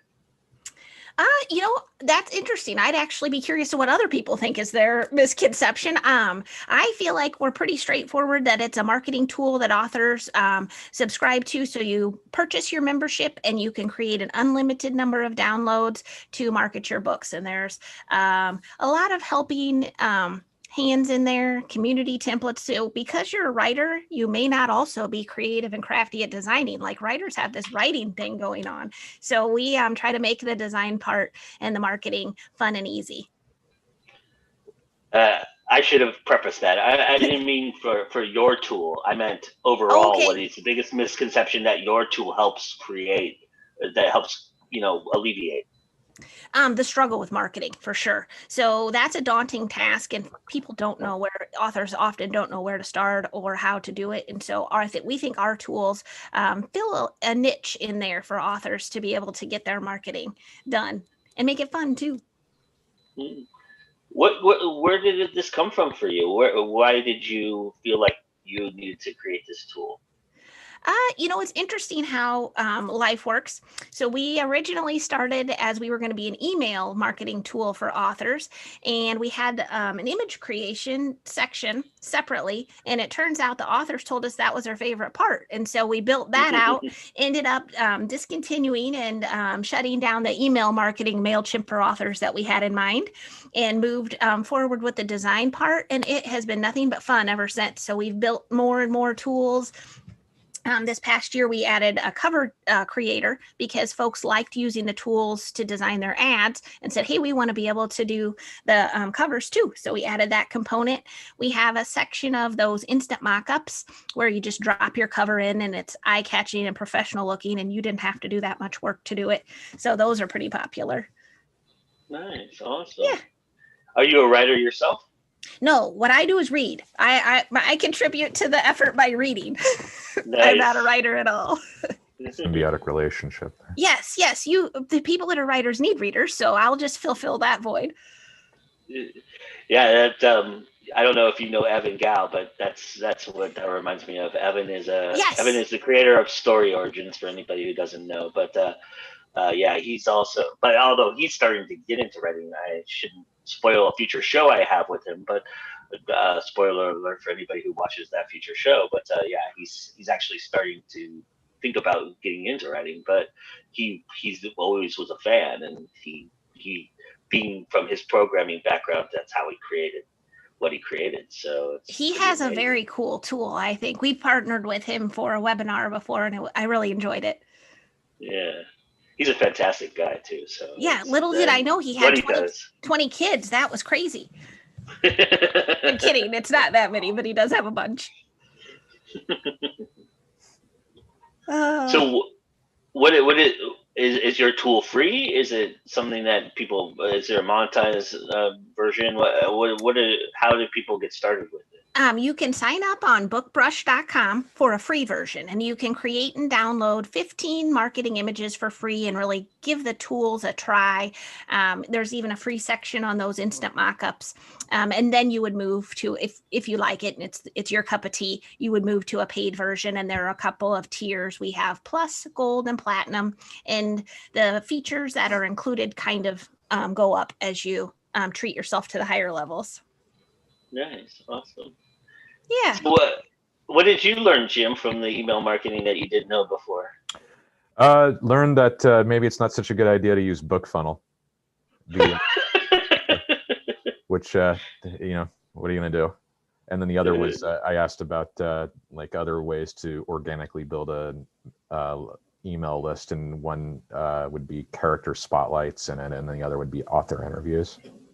So that I will re-examine my strategy on that. My list isn't that big anyway, so it's not like I've got thousands of people who don't only want freebies. So give it time. Time. Yep. It's I think the hardest thing for authors. I think the hardest thing for authors to learn though is that it takes 10 years to be an overnight success, and I think a lot of people, I mean, especially in this counterculture, that it's this immediacy that I need to be famous right now, or I need to have this be bestseller right now, and that's not always a great thing. And that the brightest bulbs are the ones that burn consistently, so it's not always great to burn and then burn out, so. Yeah, don't want to be a one-hit wonder. It's Well, beyond that even, Yeah. I mean, there's something to be said for steadily, what is that, the tortoise and the hare kind of idea, right? slow and So, steady wins the race, that thing. There Yes, you go. for Yeah. sure. Well, I'm gonna head out. Thanks for letting me pop in here after my Yeah. session. I had the email from Richard to come in and see what was happening. So I'm like, I'll head Well, it's in. nice to meet you. Yes, you guys too. All right. Enjoy the All rest of Have a your good one. day. All right. Bye-bye. All right. Awesome. So yeah. How many books are you into right now? How many have you published? So I've gotten 2 main ones published through Amazon, through the Kindle Direct, and then I've got a novella one that's a bonus content book.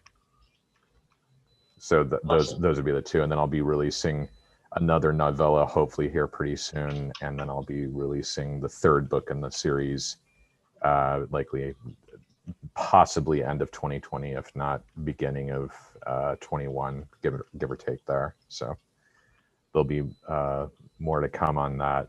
I'm hoping to keep a pretty steady release rate, at least up through the 4th book, and then I'll be reaching the end of my backlog of stuff, so it might be a bit longer between the 4th and 5th book, just because of I have to write the 5th book now, and I haven't gotten that done yet. So always the devil in the details, right?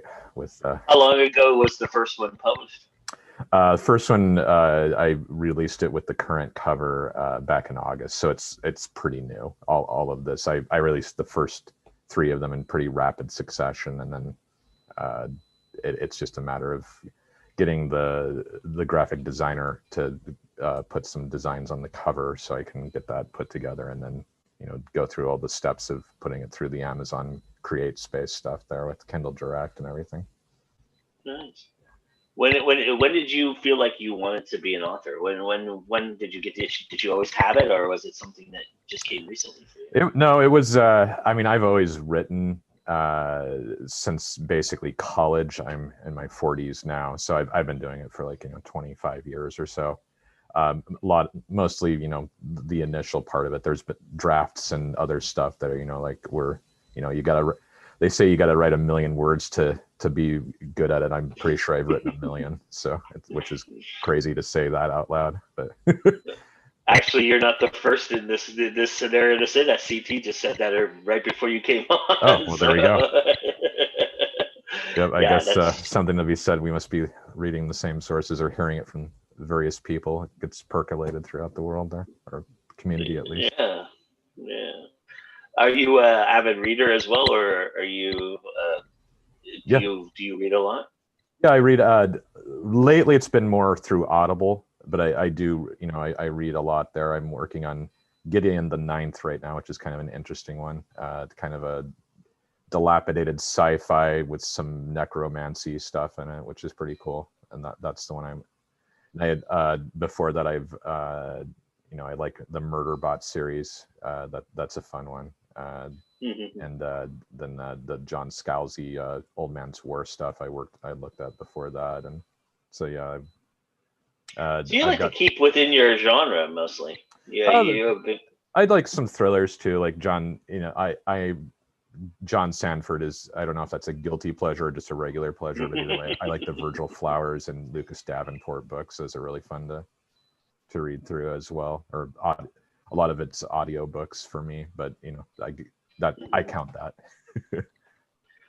Are you planning to do audiobooks for what you've published? If it gets a little bit more sustainable on its own. I had actually someone reach out to me about it, and regrettably, there's a lot more cost involved with that than there is with just publishing it. And if it gets enough, as you were saying, in the 10 years to overnight success type of stuff, it might need to be a few years into that to not drain the coffers from other stuff. So Yeah. Yeah. Well, yeah. You never know. I mean, things happen really fast too. They can turn on a dime. yeah, So but you true just enough, never true enough. know. But you Yeah. aren't kidding. And I think ultimately, I think that for Audible to sustain, well, not Audible, but I mean, I don't want to put the machine out there, but for audiobooks to Mhm. sustain some kind of lifespan beyond what they're doing currently and expand, they're going to have to make it more accessible eventually for independent authors. I think that's just going to be something they're going to have to do, because more and more, I think independent authors are running the stream. They're getting more and more out there. So I think Mhm. and for people who can't afford it right now, I mean, there's the ACX option, but that's really, if you read the fine print, that's not as exciting as it sounds, I'm and not even familiar with that one. What's that one? so ACX offers what's called a royalty share with the audiobook producer, where you can pay them on royalty instead of paying them up front. Okay. Yeah. And but the idea behind that is that you're locked in exclusively with ACX for 7 years. So you can put your book out there to other sites, but ACX takes a little bit from that every time that you do something like that. Then it's basically you're on Audible and ACX and Amazon for 7 years. You can't really move it, and you can't go Mhm. wide, you can't broaden. And it's all designed because they do that because they know how to sell it. So they're going to try and make the producer some money. That's the whole design behind it. And a lot of it is also offering producers who are known an opportunity to get known by building credits. And so it's Sure. kind of that respect too, but they also get locked in. So that, it's one of those things that a lot of producers are looking at now and going, this is not fruitful for me, who, somebody who wants to make a living at this, so it doesn't work. It usually doesn't net anybody profit, so there's a lot of, things, and obviously you get what you pay for too. So Mhm. if you put something out there and you find that later on there's something better, or there was a better way of doing it, you can't change that until 7 years later. So it's kind of a double-edged sword in that respect. I mean, it's a way to get your book out there in audio, but is it the way? That's the million-dollar Right. question. No, that makes sense. What do you think about Chirp? That's like one that BookBub does now. Is that more or less just a different side of the Audible thing, or? Yeah, I would think. I think. Well, Chirp is it's a lesser known quantity too, and I think that it needs to get itself out there a little bit more. But yeah, I think that's something that will eventually be. That's what I'm talking about. There are things that people are finding. I think ultimately the best group that I really have hope for, but they have disappointed me so far, is Find Away Voices. But Mhm. because they're catering to the independent author, but they're catering to the idea that I'm gonna latch on to the 2% of independent authors that actually make a living at this. So that's where their aim is at. And so I don't know how Chirp is aiming right now, but I think that is something that could be beneficial down the road. I think it's certainly. Uh, I think also with audiobook production, the tide is changing a little bit too, in that people are getting more and more brazen about it, like having multiple narrators, or having sound effects, or having music, or things that make it more of a cinematic idea, right? And so I think there's a lot of people who don't want to do an audiobook until they have that element in place as well. So. What's your opinion on that? As a listener or reader of an audiobook, I would find that distracting, frankly. Yeah, I'm not a big guy on it either. Yeah. As somebody who has a multiple POV, books out, I didn't think it. I had a problem with it when I have my first book in audio, and I had a problem with it from the narrator perspective the first time. But then he he kind of won me over with the way he changed his voice and his inflection. I think that was good enough, you know. And I feel like that was easy for me to like discern it with my ear and not have to worry about it. And I think everything else would have been distracting. Yeah, I agree with you. Totally understood, or totally agree there, for sure. I mean, as an avid audiobook listener, what are you looking at that you're missing right now? Is there something that you're missing that you'd like to see more narrators or more authors attempt? What do you mean? I'm not quite sure the question. Is there something that is there something that you know what a good audiobook is versus a bad audiobook? So is there something that a good audiobook is doing out there that you can point to that leads you to know that it's a good audiobook? Is it just a story, or is it something that the narrator does that really helps? The range of voices of the narrator, like the more they can do like either accents or, you know, different sounding, like if they're a male, like being able to differentiate between like doing female voices, that is key there, I think, you know, because, you know, when a lot of times the most they don't go falsetto or something. They usually just go like you know, if they're doing a man's voice, they're saying, I'm talking like a man, and they do a female voice, they get a little bit softer with their voice like that. And I think that's a lot more, it's an easier world build that way. You can get lost in the story a lot more with someone that has a greater range of you know, voices that they can do.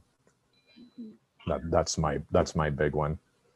What's your opinion on dialogue driven stories? Do you feel like that lends itself better to an audiobook than maybe a read, or do you feel like it doesn't really matter? It's all an execution, in my opinion. Like, you can, if you're highly dialogue driven, as long as the dialogue is interesting.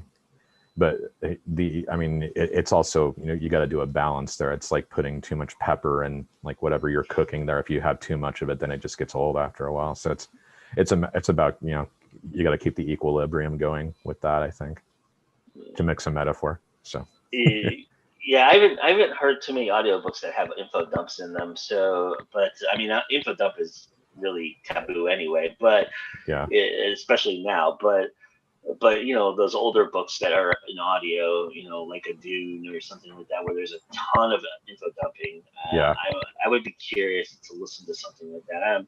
I'm hoping that it's not an insurance salesman reading the phone book, you know, sounding. But yeah, I have a feeling that there might be some of that in. The Fellowship of the Ring after Bilbo's party, for instance. So, yeah. Yeah, for sure. That is something. Yeah, or the 25 endings that Tolkien has at the end of Return of the King, right? Right, so, right. You know, which all never are not linear in any fashion. So skipping around, I think, would probably confuse a lot of people. Yeah, for sure. Yeah. For sure. Nice. I mean, what are you looking at? Are you doing Nano right now? You know, Nano is, I'm not really good with the, you know, do X amount by X date. I'm more, I like to have like a theme of like try and get, or like a little bit more micro, like try and get these many pages written in a day. Mm-hmm. Right now I'm in kind of revision mode. So it's not really, it's going through the novel again and getting it out, you know, like finding the stuff that's wrong. So I'm not really writing right now, like raw material writing. So it's it's you know, that's the writing is rewriting stages that I'm in right now. I'm not like making the raw stuff yet, but I'll be getting back to that soon. So nice. Yeah. Are you a plotter, pantser?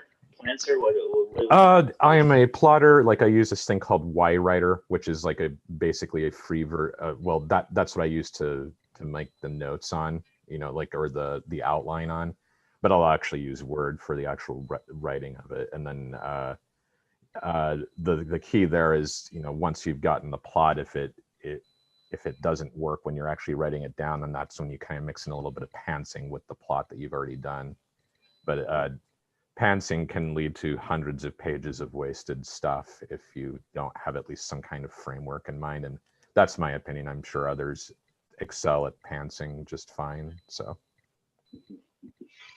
Yeah, I'm a heavy pantser myself. So yeah, but you know, I really find, just like anything, that we're all more toward the middle and more centrist than oh I yeah, think we totally. are. Yeah. Yeah, it's you got to have a little moderation with everything, right? So it's you can't be so rigid on your plot that, oh, it's outside the plot. But if the characters that you're writing are saying, hey, we want to go here, then it's a really good idea to listen to the characters, right? So Yeah, we're getting kind of a little bit of a crowd out there. So why don't we do this? Why don't we have you introduce yourself to people so that people can and tell everybody about your books a little bit? sure. Jim McGowan, or James McGowan is how I'm known on Amazon. And I write the Players of the Game series, which is the first one's Repenter. There's a bonus content, Repenter, the hidden chapters, and the second main book in the series is The Brigands, and they are a science fantasy series. So they've got, a kind of Masters of the Universe or Final Fantasy. So they've got high technology and magic at the same time.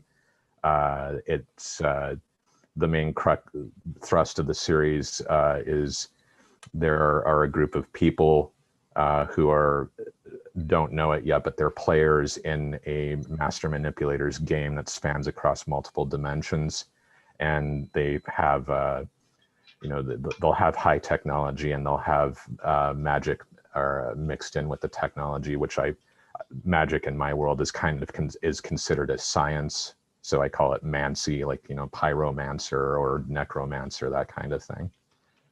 So it's, I enjoy writing, and I just kind of started, like I was saying earlier, I just started the publishing of it in August. So it's a pretty new endeavor that's public, but I've been, working on it for a couple decades, just kind of tweaking at it before I finally got out into the jumped into the self-publishing waters and seeing how that's going. So fun stuff. I enjoy doing this. It's a great to exercise one's creative energies, for sure.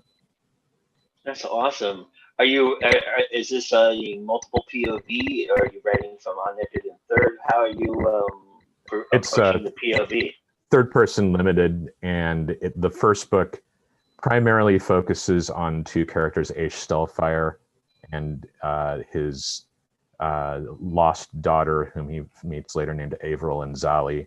And those are the two main characters in the first book. And then the second book, The Brigands, expands a bit more with the friends, the allies that they make in the first book. And then it expands to other characters, like I was saying a little bit earlier on the other conversation there. It gets to be a little bit more of an ensemble as time goes on. So it kind of, it goes, it becomes a little bit more Wheel of Time-ish, or Game of Thrones-ish, or MCU Avengers and the Guardians of the Galaxies-ish, as time goes on. With the third book that I'll be releasing later on, The New Players, that I'll be introducing a new group of characters that are having their own struggles in another world that's parallel to the dark world that is the first two books, and it'll show how that brighter world is actually having its own problems that Aish and Avril will eventually interact with in the fourth book, and then continue there with what they're dealing with the main manipulator that's driving the world events in the book from the shadows. His name is Corsus, and I enjoy writing it a great deal, and I hope a lot of other people enjoy reading it. That's awesome. It's a 10-book series, so you have and you said you're introducing new characters in the third. So are we going to be constantly recycling characters throughout the series, or are we going to ultimately follow just a few and then move all the way forward? It'll be it'll be building upon the existing characters and introducing new ones that survive.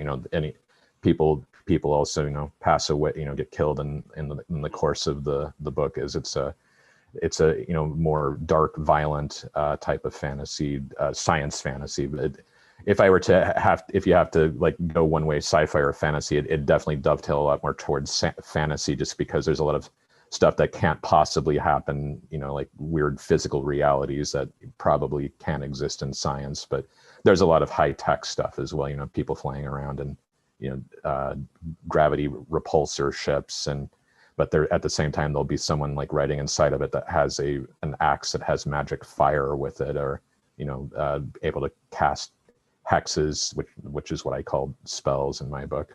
So there's a lot of kitchen sink stuff with it there.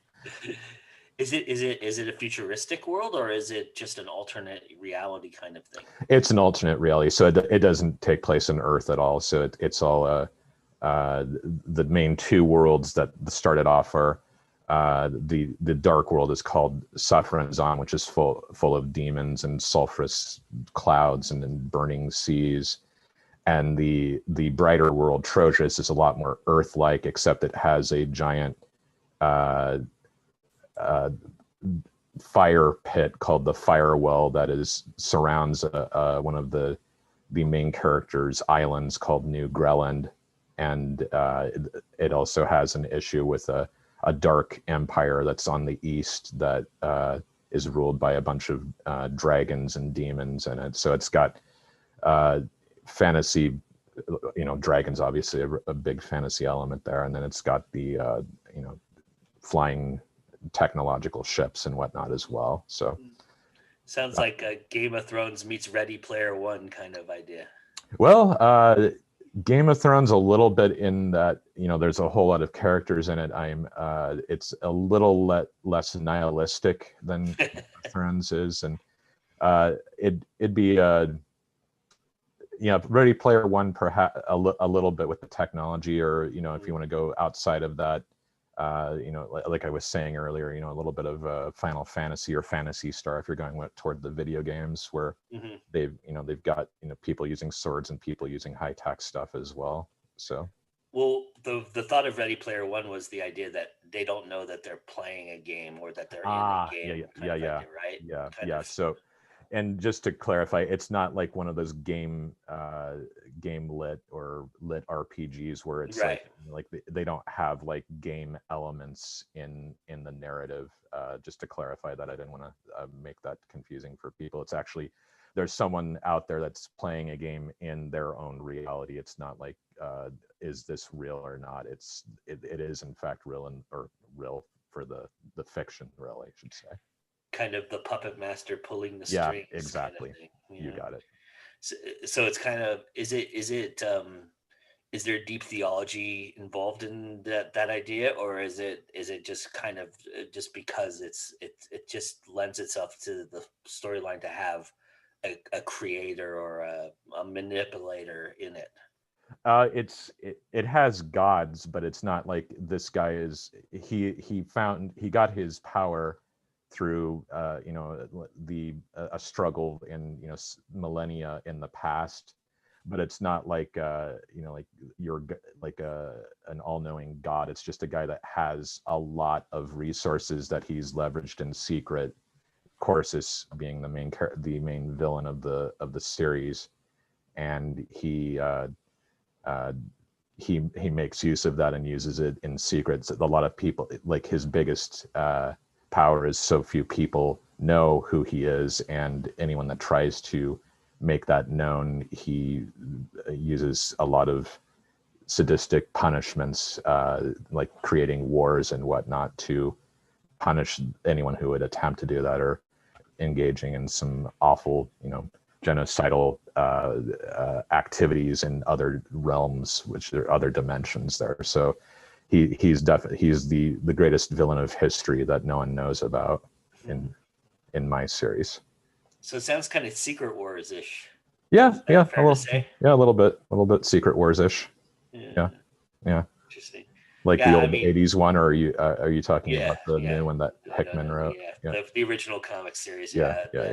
I was just going to comment that the one thing, that the interesting thing that I always gleaned from Secret Wars, why it's my favorite story arc too in Marvel and in any comic, but it really in a lot of anything, is the idea of this omnipotent being so bored that he feels like, or it, I should say, really doesn't have a gender, even though they define it as a man. But the Beyonder you're talking about.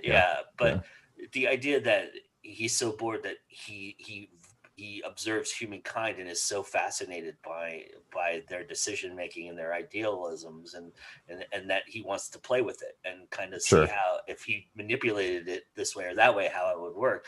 And there's kind of that deep sentiment that, it was kind of, it was deep without, within a comic book realm of being deep, but it's to me, that's, I like, those are the kind of stories I like, where there's hidden meaning there's a little bit more deepness to it, there's a little bit more thought process behind it, even though it's not really examining that per se. You get what you get out of it no matter what, like, right. I can glean deepness from the cheesiest of stuff sometimes too, and that's just me, but because I'm searching for that. But I think that that's what this sounds like, that there might be a little bit of underlying deepness to it that maybe, I mean, you obviously don't want to tell us because that would spoil probably some things, but True enough. is that fair to say that is that what drew you to kind of writing in this manner, was kind of that there is some underlying thought process behind it, that you people are going to glean what they want to glean from it, right? Yeah, sure. My thinking on it is, I mean, there is a little bit of, the villain is doing this because initially it was because he was trying to stop like he saw various timelines where, either antimatter destroyed a world, or he saw that, like, without someone to make the kind of an equilibrium of suffering, that it would actually, if he didn't do that, then the world, much worse things would happen, annihilation, that kind of thing. But that was just the initial, when he first started. It slowly corrupted him as time went on, and he became far more interested in just maintaining the entertainment for his own, basically sadism. And Corsus didn't actually, he's not like the Beyonder in that, the Beyonder has like always been like kind of an entity that was inhuman. Corsus started off as a human and gained power as he went on, and as a result of gaining that power, slowly became considerably inhuman in his his actions toward the rest of the world, and presenting a false facade of civility and urbane politeness, where there's actually, when you peel it back, there's actually a very unpleasant monster underneath that facade that he puts up. It sounds like, to give a cruder comparison, it sounds kind of Heisenbergish, where like with Walter White going there. Kind of how he had these two personalities that kind of became one kind of idea, and he ultimately loses more and more of Walter White as he goes along, and which is the brilliance of that series. But that's what kind of, when you were telling me that's what I was picturing in my head. There's a little bit of that. He's not as nebbish as Walter White started off. He was more heroic, but I mean, you could use that, like what was Vince Gilligan said, it was like Mr. Chips becomes Scarface or something like that. I think there is a little bit of that for sure. Though there is no Gus Fring or anything as Walter White. He's there's not there is, the Gus Fring would be a more sympathetic character, I guess we'll put it that way. That there's not an even worse character. This Corsus is the worst to start with the series there. Is there a lot of anti-heroism in this, or is it more? Oh, yeah. Are you defining hero villain kind of? There's a I try not to say hero or villain too much in it. The main character in the Shades first of Grey. Yeah, there's the first character, the main character, Ace Stellfire. He starts off as, he's a very selfish person. And, I do have what do they call it? The save the cat moment where one of his friends needs a little bit of extra help and he gives it to him, but he's still kind of a jerk about it. And he slowly, as he encounters his daughter, he didn't know had actually survived with her evil mother, lost her, and that was actually Corsus's doing because he wanted to maintain the game. And it starts off with Aish being extremely, he's very driven to just treasure hunt and fortune hunt.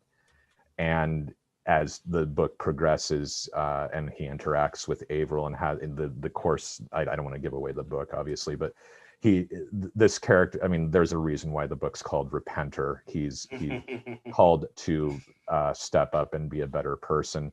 Not necessarily, he doesn't have to be a hero per se, but he has to be someone that strives for something beyond himself.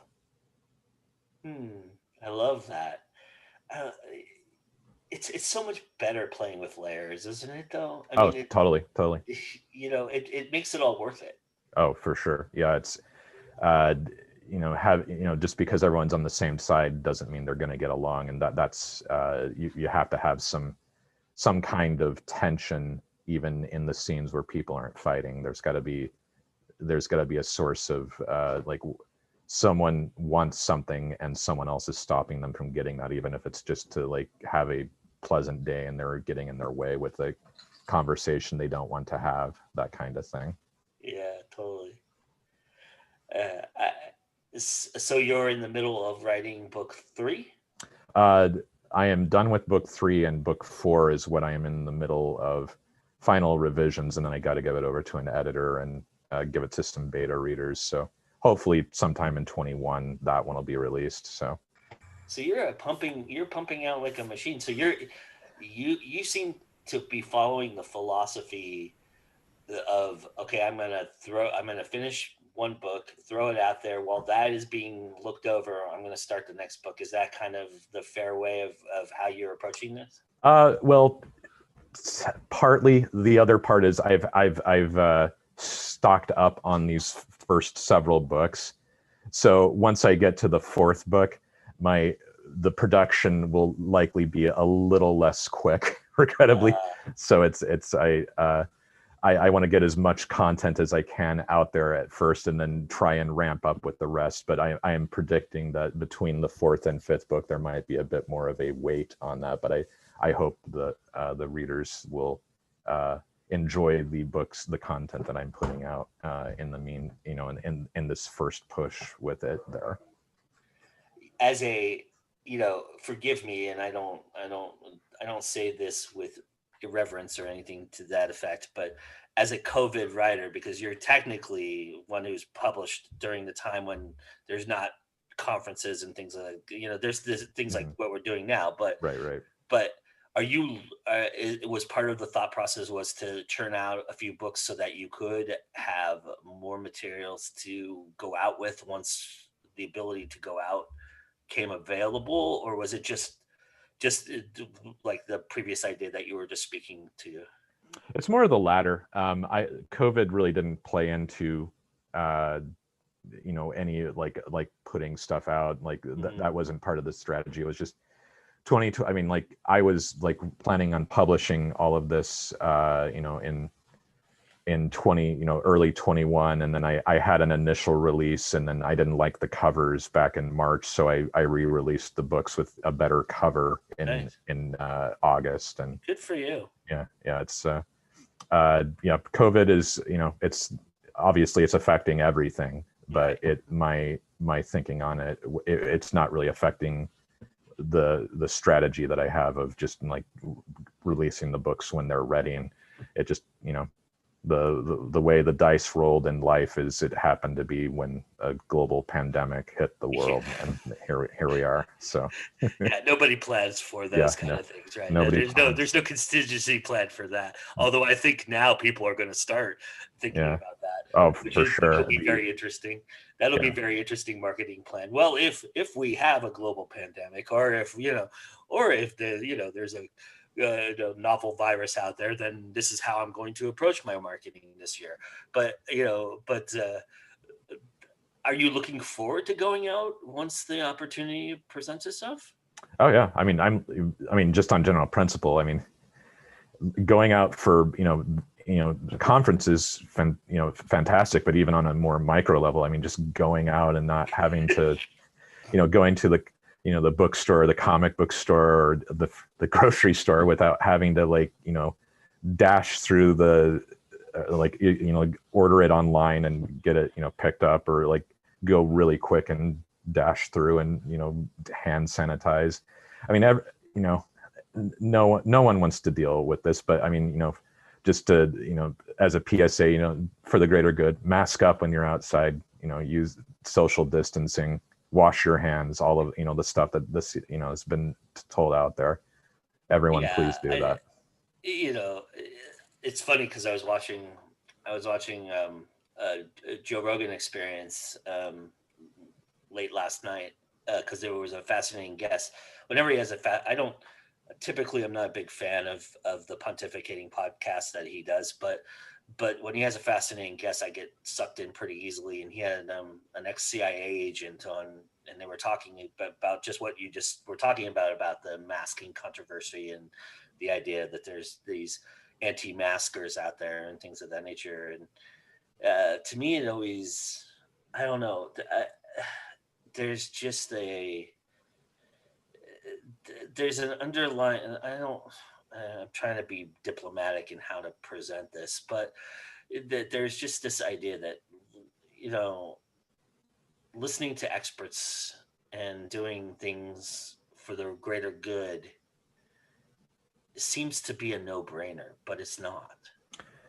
I'm coming at it just apolitically. I mean, it just from just completely, what's the best way to get a saving throw versus COVID? And if you get a +1 to your saving throw, why not use that +1? I mean, I'm totally looking at it I'm a D&D character, and if I get a +1 versus COVID against a mask, then I'm gonna take that +1, right?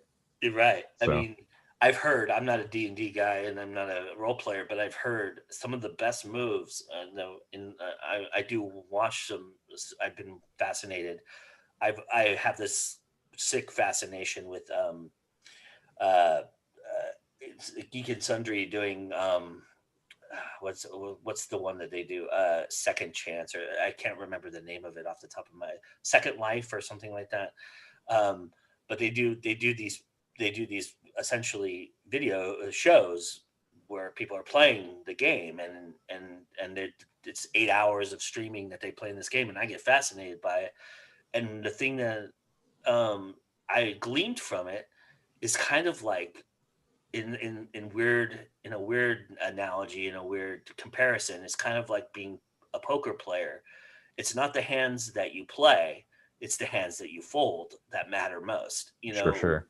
And so in D&D, it's not so much the attacking that matters, it's the knowing when to step 3 steps back, or to try a different door, or walk behind a wall because something's coming, as opposed to going straight at it and trying to be aggressive about it. Yeah, it's very, very true. Don't keep banging your head against a wall, or banging your head against a wall that has some spikes on it. If you see something like that, re-examine your strategy and do the smart thing for sure. Nice. Hello, Richard. Hey, how are you? I'm back finally. How's things Being going out there? I'm sure you've been running around to all the various panels and stuff going on out there. How's it going? So far, the panels are great that I've been able to catch. I just left the e-newsletter panel, and then I had to bounce into a quick meeting with Jim so that we could try to get some things straightened out because we had a little bit of a snafu this morning. Um, originally, everyone, we were supposed to be live on Discord and then broadcasting that way. However, that did not work in my favor. And well, let's just say we have to spend the winter on some trial and error. So I think myself, Joe, and Jim will get onto some trial and error and learn how to use Discord correctly. Other than or at that, least learn how to stream it correctly. You know? Right. Well, And yeah, to because we finally got the video working, but Yeah. well, for a couple of us, there was a Yeah. couple that were having issues with staying on, and I'm not real sure if that had something to do with connection or with my broadcasting. I think when you have anything new, oftentimes there's those that's the glitching that comes about it. You know, and you have to play with it to get it to go right. I think that's something that's very I've learned over my many years of doing these shows and doing things like that. It's just been there's trial and error with everything, but there's more trial and there's more error than trial with video often, and I think that's just that's par for the course. I mean, even if we had spent a week and a half where you, I, and several people were on constantly throughout the entire week and a half and go, okay, come Friday, we're going to be super ready for this. Something would have happened. Somebody's internet would have gone down. There would have been some kind of power outage. There would have been some kind of bad audio. There would have been something to derail this. And it's just part of the course of what this is, you know, in terms of that. I've seen, you know, monumental shows that have, you know, hundreds of thousands of views have glitches, you know, so it happens. It's just part of what this technology brings. Oh yeah, absolutely. I think over the years with us doing these sorts of things, we've learned that if something can go wrong, it will, and odds are it's going to go wrong anyway. Yeah. Just it's Occam's razor, right? I mean, it's just kind of that idea. So, you know, you just roll with it. It's part of it. I mean, there's a time like doing streams, you know, where you're all by yourself and you're learning how, you know, there's a delay, and then you're sitting there looking like a jerk off because you're sitting there not talking, and you realize that 10 seconds has passed, and oh wait, maybe I should start talking now, or I've been talking this whole time, and the video feeds into when you're mid sentence. You know, I've seen that a lot too, and it's a matter of getting comfortable with it and then figuring that out, and even still, as somebody who is now in the 500s of broadcasted shows that I have and hours that I have thousands of hours on video. There's always something new that comes along, and you just got to learn it, and you figure out the best way you can, but it doesn't always work out that way. So to the audience that might have been waiting for us, we apologize, but trust us. Now you're here now, and that's all that matters, and it's going to be good from here on out. So, Very nice. hello, Daryl. Hello. Nice to meet you. Nice to see you. Welcome. Welcome to the lounge. Is that what this is? That's what Yeah. this is. This is the backstage area to the backstage area to the backstage area. It's kind of like the man who knows the man that knows the man. So, welcome. Yeah, Richard was like, hey, the lounge is working now.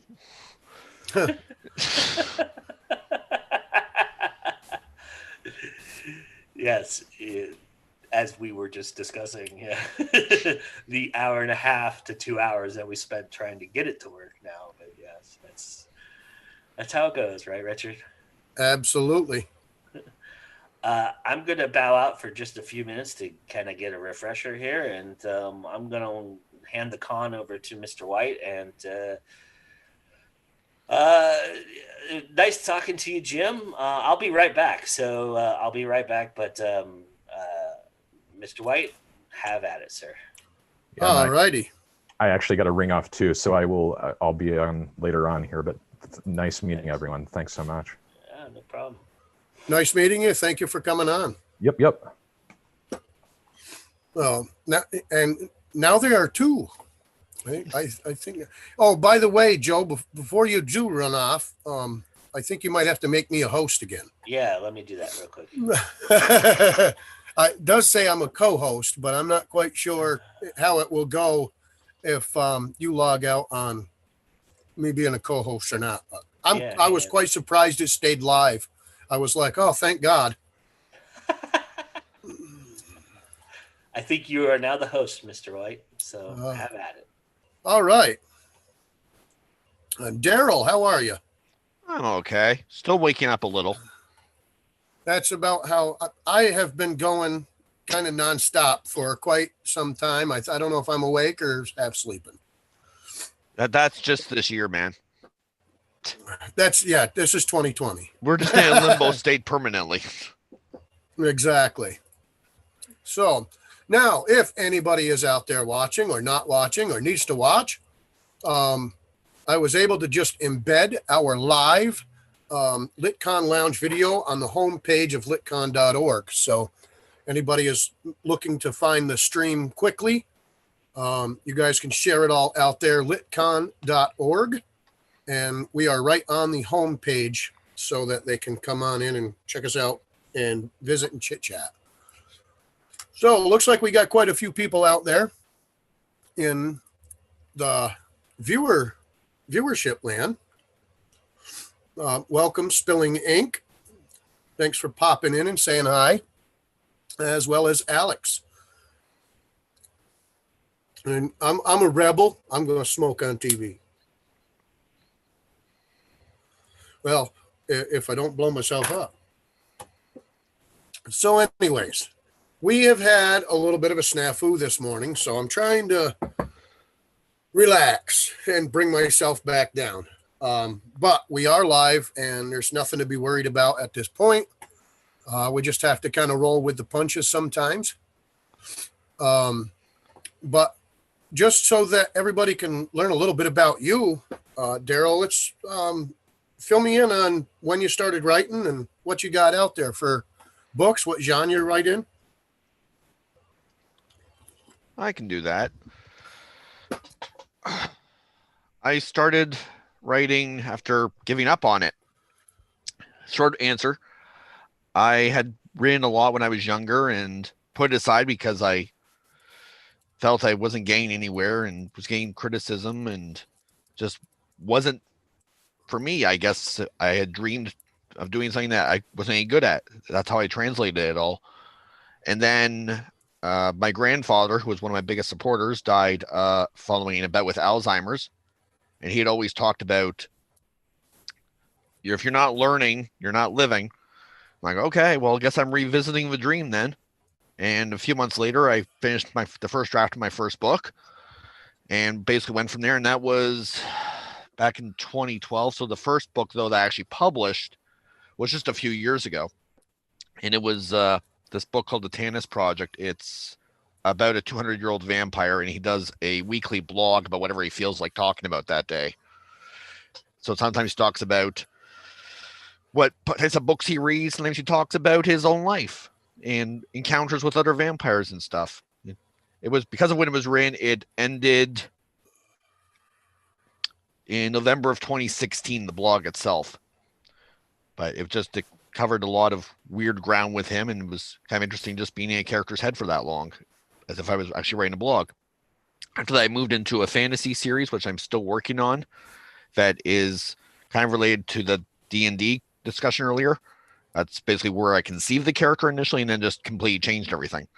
And it's about a half-elf looking for his father, who he really wants to kill because he blames him for every little bad thing that's happened in his life because he's treated like a piece of garbage by his people. And then he basically runs into a lot of adventures trying to get there because there's a giant magic barrier between him and his dad that he has to figure a way across. And that series is going on right now. The fourth book of which is hopefully early in 2021. It's kind of why I'm working on revising these days. And there's a much longer book called The Name of the Bear, which is about a hunter from a village, not hunter native type, but hunter more European type. And he kills this bear by himself. Very difficult to do. He recognizes this, thanks the bear for its sacrifice, and a spirit starts talking to him, offering to guide him in rebuilding his village and achieving all his dreams. And as things start to go really well, things also start to fall apart in the rest of his life, and he starts facing mounting opposition from all corners. And eventually he has to sort of look at the idea that this spirit guiding him may not actually have his best interests in mind. And that was a very taxing book on me mentally and physically, just because of how deep it goes into some stuff. But that's what I've worked on. It's kind of fun. I like to do fantasy. It's not what I grew up reading. It was sort of I preferred science fiction, but when it came to writing, I was like, I prefer writing fantasy. It's just a little easier. Nice. Sorry if that was spoken really fast. It's my natural state. No, that's all right. Hey, usually I'm going a mile a minute. Oh yeah, then. It's the mind trying to keep up with your mind, right? Yeah. Well, that's the thing. And then I get talking to myself. But see, I'm an author. Yeah. I'm starting my own publishing company. I'm starting my own editing company. So if I'm talking to myself, I'm usually having a board meeting. Right. I'm having a business meeting, a board meeting, or I'm pissing a CEO off. Sounds about right. As long as people don't see you talking to yourself loudly in public, then people get suspicious.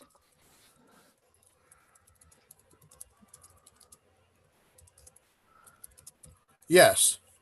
Well, my grandfather always told me two things. If you talk to yourself, you're either trying to get expert advice or you've got money in the bank, one of the two. The only problem you will ever have is if you begin to get an answer. Well, it's that or you're a wrestler. Right. So if you start getting answers besides your muse, I mean, your muse is going to answer anyway. But if you get answers from yourself or another voice in there that you've never heard before, that's when there's an issue. Yes. Kind of covered that in my book. Spirit's voice only he can hear, and it goes a little haywire with things.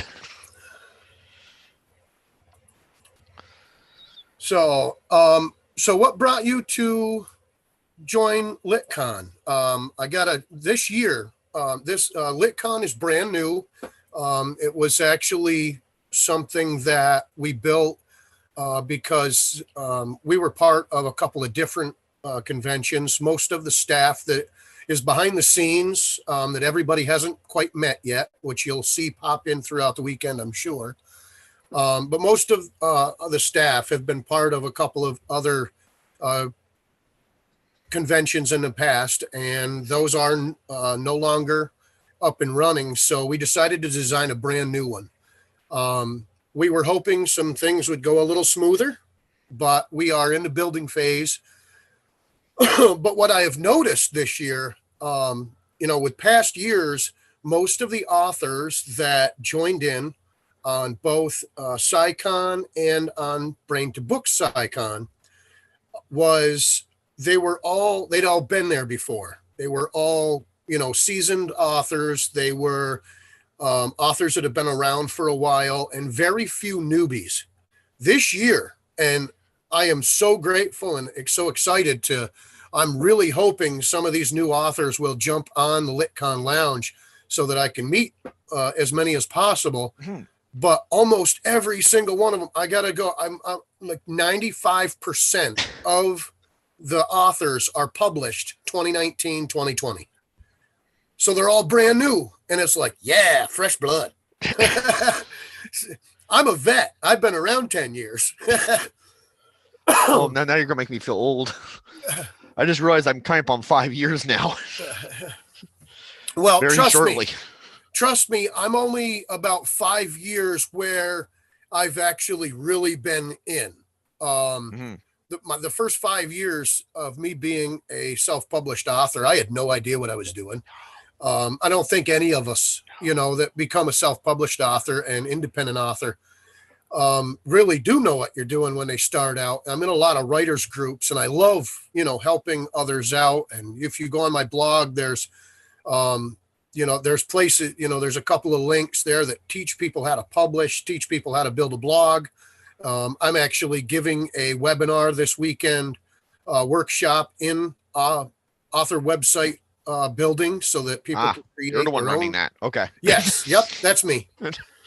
I'm working on trying to get it all squared away. I did up a PowerPoint for it, but then I also have done a live website so that I can go right into the website, right on screen share, and really just dive in and kind of give everybody some ins and outs. And hopefully if they learn something from it, they learn something from it. It's not a big workshop.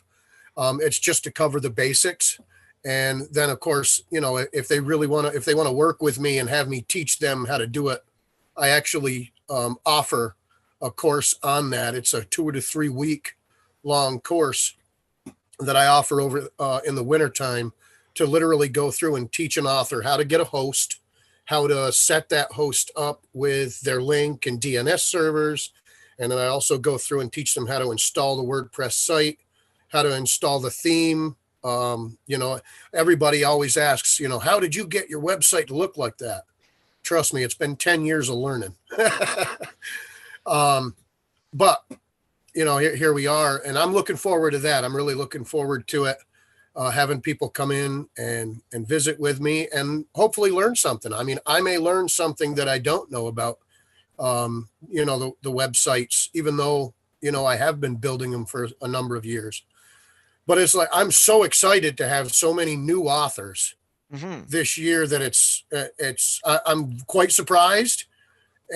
But on one side, but the other side of me is I'm very excited about it, because I want to see new authors always coming on board and being able to meet new people, Well, it's a very large community. You're always going to need new people coming in because everybody wants to reach a certain level. And let's face it, authors are not the most sociable people by nature. So we gravitate towards our own.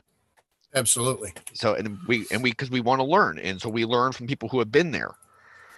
But to answer your original question, how I found out about all this, I heard from, I got an email from an author friend who had heard about it from A.F. Stewart. Okay. And then it was like, okay. And then I was dealing with a medical issue for a little bit, and I signed up really late. Like I just signed up like last week because I wasn't sure what my situation was going to be. So I was just like, okay, well, I'm good to go. Let's get that email, see what happens. And then suddenly started getting reminders about things. I'm like, oh, I should go check. Oh, am I going? Oh, look, I am going. Like, oh, there's my books in the library. With this year being a kickoff event, we've been rallying, trying to get it going. Yes. Myself, and I'm not going like this at all by any means, but myself being the CEO, a lot of things were my call, and I did the website design and I did all the loading of the books. Yes, I'm having a problem with the books page portion.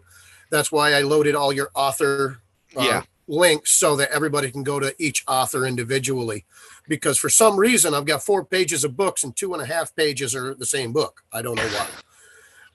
That's not me. That's something to do with Booktable that we're addressing. But we've Technology. I personally over the last couple of months have been having some stuff going on. Yeah. And we've been dealing with this COVID thing. And in the midst of everything, I was dealing with some personal stuff at home. So with doing that, I really did not get a chance to get welcome emails out correctly the way I wanted to, and stuff like that. And I do apologize, and will work on that. And this goes for I am such all of. I am so finicky about stuff. I just keep checking constantly. Yeah. So I'm like, yeah, okay, cool. Yep. I got the tip off one. I got the reminder email about the e-newsletter workshop today. I'm like, oh, well, I guess I got my email, so I guess I should see if I'm going.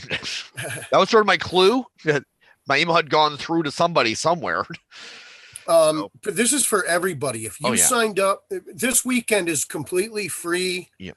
And completely welcoming.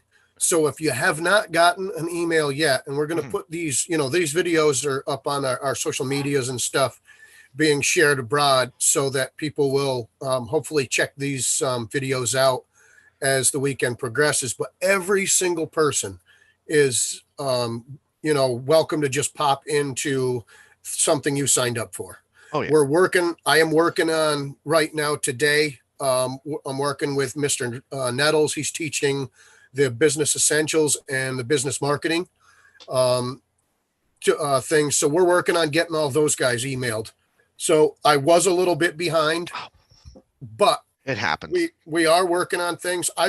Luckily enough, the only reason I've been able to catch up is because I'm in quarantine. I got sick last weekend. So I literally have been sitting in my office, away from my wife, away from my daughter. I haven't been able to go to work and everything else because I'm waiting for a COVID-19 test to come back positive or negative, or whether I can go back to work or not. Well, hopefully you get the right result.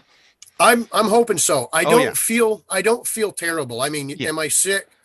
Yes, I do. I have a cold. It's mostly head congestion and all that. Well, these days you have to take every precaution just because we don't know. We don't know right now. Yeah, we have no idea, and and so I played it safe, played it cautious, which is what you have to do. So I'm waiting on those results. So I could be COVID-19 positive on LitCon 2020. Hey, it's 2020. We never know, right? You never know. I think we're supposed to get a Godzilla attack right now or something. Yeah. Oh, yeah. We've got Godzilla coming. We've had dragons. The killer bees. I mean, I swear to God, I think 2020 was written by a fantasy novelist. I swear to God. I think my favorite one for this year has been that someone opened a game of Jumanji. Yes, there you go. Well, that's a bunch of my friends said when New Year's Eve comes, we're not going to do the kiss with our significant others and all that. We're going to count down 3, 2, 1. Instead of saying Happy New Year, we're going to say Jumanji. Hey, you never know. We'll see what happens. You never know. If it works, it works at this point. It's been a very weird year. Yes, it definitely has. Let me ask you this, because Dick, you said you have your fingers in a lot of pies right now. Have you found that the overall sort of feeling that's accompanied the situation of 2020, if it's affected your creativity level and energy? Yeah, well, it definitely has affected my creativity. Number one, my creativity gets affected every year because I have a full-time job in the summer. I work from about April to December. Okay. Roughly, because I do lawn care and landscaping. So You're in a warmer climate, obviously. Well, I'm not today. It's 46 degrees out. I'm in upstate New York. Okay, so you're just south of me then. Right. So when I'm here in the winter time, that's usually when when I'm able to do some creativity. Mm-hmm. I usually try to do some creative work throughout the year. However, I wanted in my 5-year plan, my wife and I are selling the house and moving to Florida. When I move to Florida, I know I'm not going to be able to work outside in the drastic heat. I know I'm not, because of I'm 40 years old. I'm not getting any younger, and stuff like that. But this is my passion. Writing, working with other authors is my full passion. So this last March 2020, in fact, March 2020. It was literally like a month before all the shutdown stuff. Oh yeah. I So early started, March. yeah, it was very early March. Yeah. I actually went back to college. So I'm in school at SNHU, Southern New Hampshire University, for my bachelor arts degree in creative writing and English and with fiction concentration so that I can become an editor Right. and book publisher and stuff like that, because I want to basically start a career where I'm working with authors Yeah. or writing books literally every day, all day. Yeah. Well, you And- started the journey, and now you also want to make sure others can go on the journey. Yes. Yeah. Absolutely. So It's that's the giving where back my thing. yes, I want to give back, because do I always get time to write for myself? No, I don't. But there are so many people out there that have already got stuff written. They're almost on the verge of, they're this close. And, Oh yeah. and they just need somebody as an editor to come in, give them some edit work, give them some development editing, Mhm. and then also come in and just, even if they've already found an editor, but now they're looking for the next step of publishing and they want to go a little bit above the self-publishing and go the independent publishing route. Mhm. So I'm hoping I've got the domains. I'm working on building the websites and stuff like that. It's going to take me quite a bit of time, but I have a company that I'm starting. It's called Summit with Okay. 2T. It's with 2 T's. The idea of Summit is we're always reaching for the top. We're always reaching for that next level. So that's why I chose the word Summit. And I did it with 2 T's because, well, 1 T was already taken, but I came up with a concept with the 2 T's to have a 2 T concept. So we're building that. We're building the websites, and I'm going to have Summit Editing Agency. Summit Publishing House is up and working. I actually signed my first independent published author a month ago. So that is up and running. I've got a long ways to go, a lot of work to do there. But we are getting things started. And also I'm doing Summit Designs, which Summit Designs has not been completely built yet. So if you go on the website, it kind of looks kind of quirky because it kind of looks like the theme that I picked. And I just haven't had 5 minutes to go on there and put site under construction kind of stuff. Because I've been busy, I've full-time work, full-time college, full-time work. So it's been quite tough. For quite a time, I had my dad staying with us. He has since moved. So now that opens that up and gives me some free time there and gives me my office back. I'm gonna say you suddenly gained a room. Yes, I have gained a whole room, and now I'm staying in it because I'm quarantined. I Yes. can't be with it. So yeah, I got a blow up bed behind me. It's it's great. But other than that, that's where I went with it. So I myself am kind of constricted with being able to create. However, when winter comes, I get laid off. I do work when it snows, so I go in and plow snow and stuff, which sometimes we get quite a bit of doozer. So I'll, sometimes you said you're upstate New York, yeah. You guys get actual winter. So we get 3, sometimes I'll get 3 straight days where I'm actually at work snow plowing. So that week is usually a dud, but there are also times where I have a week and a half to 2 weeks where I literally sit home. So you haven't even been able to enjoy the weird heat wave right now. No, I did for a while. We had a heat wave. It's been crazy the last couple of weeks. The last 2 weeks we've had 70 and 80 degrees in November, and now we're down to 40. I'm just above you in southwestern Ontario. Okay. So I'm just a couple hours above you. We're Well, way they've to always- describe things. A couple hours above. They've always said if you don't like the weather in New York, just wait 5 minutes. I'm surrounded by bodies of water, so winter gets ugly here because you get the wind off the water, and it's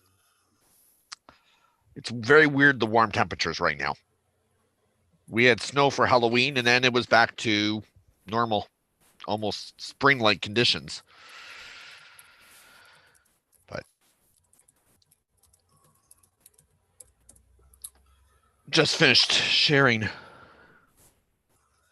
I just finished sharing the YouTube stream link over on my Facebook a second ago. That's if you saw me typing for a second. See if anybody comes by. Try and get round up some more bodies for LitCon if I can. Yeah. We have had a few extra, little bit of issues, on that end of getting everybody rounded up and where they're supposed to be and stuff like that. But we will get there. Like I said, November is our building month. It's to get everybody on board, get everybody a little taste of what we're looking to build.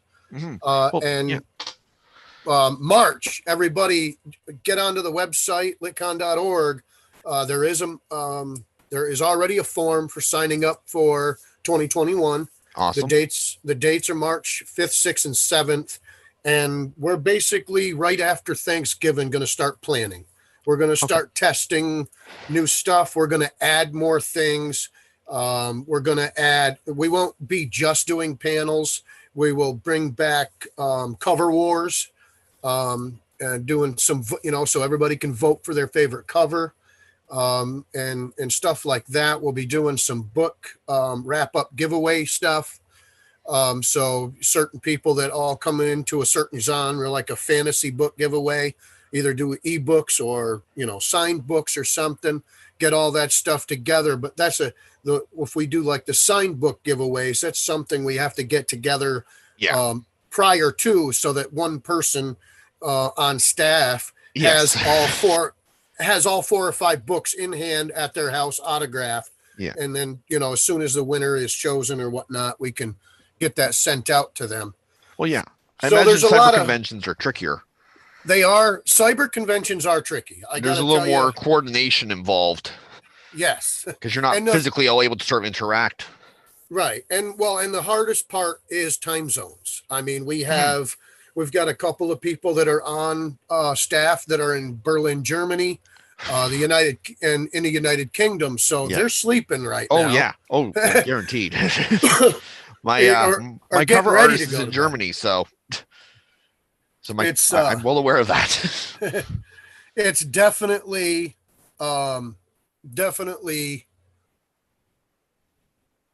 task to get everything going on, but it worked. We figure out a way to get it to work.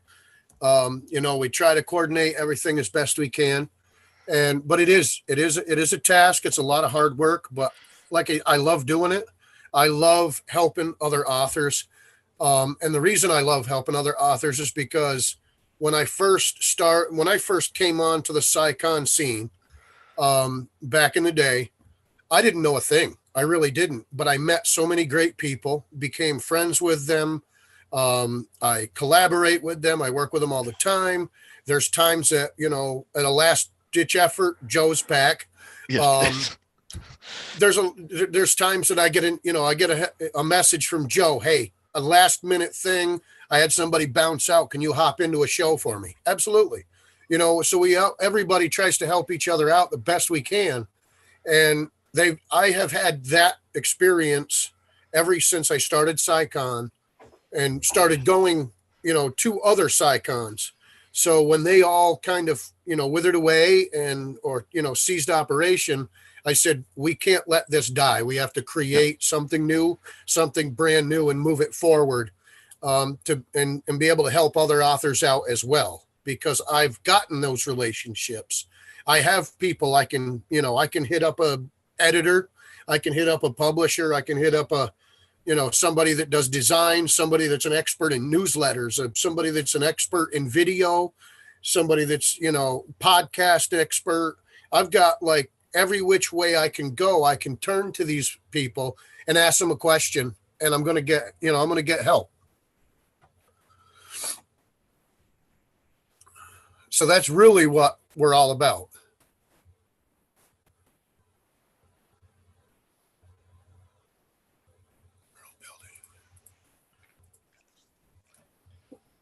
Hello. Welcome back, Joe. Thank you. I had to get something in my stomach. It's early here, but you know. Yes. You're way down east, aren't you? I am in the northern part of California. I live in Even better. I live in Santa Clara, which is a suburb of San Jose, which is It's still morning for you. it is, yeah. It's about 11 o'clock. Yeah. Yeah. I've been at this since what? Since 7:30, Richard. Yeah.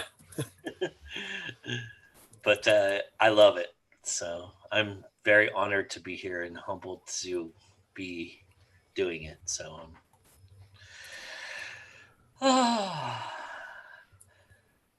everything going good? Well, what were we talking about? What did I miss? The history of the world. Ooh. I think we're up to the stone. I think we're up to the Stone Age.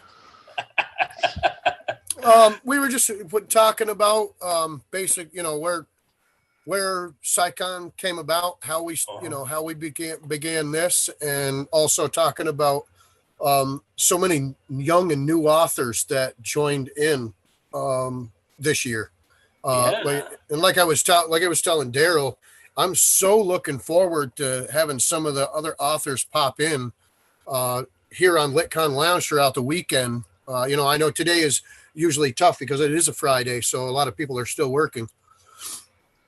But I want to meet, all these new authors because it's amazing to me over the course of the past that, I've been part of SciCon. It was always seasoned authors. It was always authors that have been around for a while or somebody that have done conventions before and stuff like that. And this year, the signups for LitCon are literally 97% of the signups are 2019, 2020 published authors. So they're brand new to marketing. They're brand new to the whole scene. So it's exciting to learn, and to learn from them, but also, interact with them. Yeah, we've already talked to a couple of them today. It's pretty cool. And for anybody who's working right now who might be watching this, or if somebody asks you and they say, well, I can't because I'm working, tell them to go to the chat, hang out in the chat, I don't want to get anybody in trouble, but, have the YouTube video up, you can put in some headphones and chat with us. You don't have to be on camera to do that. Yeah, just keep it minimized. Yeah. If you think of a question, open the chat. Right. Sneak it in every once in a while, Yeah. I don't, there's a lot of people still working from home too. Yeah. So we'll see how. Well, yeah, it's only 2:00 in the afternoon for Richard and I. So yeah, a couple more hours probably. Then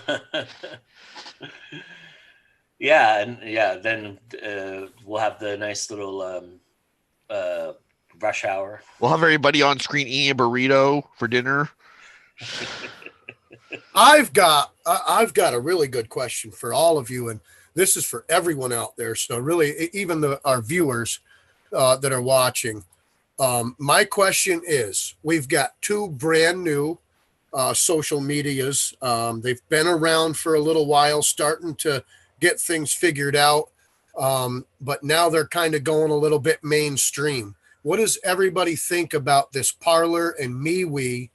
And do you think it's going to be a good thing for us as creatives because they don't have the whole advertising thing going on over there? And the algorithms. I think right now, both of those are very polarizing, but that could change. I think the one that I think creators are ignoring that they shouldn't is TikTok. I think that TikTok is going to change how things are viewed and how things are done. A lot of people were resisting Instagram when it first started. I remember us having this conversation about 3 years ago on B2B SciCon about, Instagram's so difficult to figure out. Now, I don't know an author who's not on Instagram, or at least not on there or not willingly, but I have just recently started my own TikToking, and I can tell you that it has been very beneficial. So I do think that there is merit, and there's ways that you can create that will help you as a creator get seen. I mean, TikTok does a very good job of flustering and putting things out there, and managing the scene aspect of how you get seen. So very much how Twitter was in the early day. And I think TikTok is where I would start if I don't already have that as a creator. I rely on my nieces for keeping me informed of what the new hot social media thing is. And I'm kind of like, I don't understand TikTok. Here's why I don't understand TikTok. We're going to give you a little demonstration here. This is my phone. I don't know if you've seen one of these in recent memory, but this is my phone. It's not exactly, doesn't exactly cater to the TikTok crowd very well. Right. I do like the cost of it. Figure you guys need a live demo. I'm on TikTok. I've made a few videos. Personally, when I joined TikTok for the comedy relief. My days are long between college and work and all the other, husband, dad, the whole thing. So that's what I use to kind of download. It's funny, we go on a social media network to download from everything else, from all the other chaos. But I actually enjoy it. I'll sit there in bed, an hour before I go to bed, just relaxing, and I'll just scroll. Sometimes I pass out sleeping, and the next thing you know, I drop the phone because I passed right out. Checking them out, but the comedy relief is there, and that's kind of what I watch those for. However, and I've only seen this probably 4 times on TikTok. I have started to see self-published and independent published authors sharing about their books and about that. And, they're just dabbling in it. And I kind of think, this goes with, what Joe was saying with, what we were talking about 3-4 years ago about Instagram and even Twitter. People didn't understand how to use it, so they haven't used it. So I think it's it's almost a golden opportunity to start now. Mm-hmm. And start sharing your books and start doing some stuff and creating something. I know I have, put one of my poems up there from my new book, Shattered Glass. And it actually, because I recorded the video and then uploaded it afterwards, it allowed for the whole video, not just the 15 seconds, which is really cool. But at the same time, you can also nowadays, now they've got this it's actually the new fad. Upload a picture and put whatever song TikTok recommends to it. Yeah. With stuff like that, you can take, the whole Bookstagram thing just went right through the sky. Yeah. Because you can sit there, take your Bookstagram photo, or, pictures of your books or, anything to do with, what you're doing for writing, snap a picture of your screen of your work in progress, or, working on your website, anything of that nature, for writing, and then upload that picture and put a song to it and share it among the masses, give it some hashtags and stuff like that. And, hopefully stuff like that starts catching on. Here's the thing I want creators to understand, and this is really important. I think the idea is, and this is where those other sites like Behan and what you were talking about come into play a little bit more too. And that is, this is social media. Okay. It's social. And just finding places to post your book and all that is great. And yeah, you have to do those kind of things sometimes, but you also have to interact. You will get an initial push right off the bat.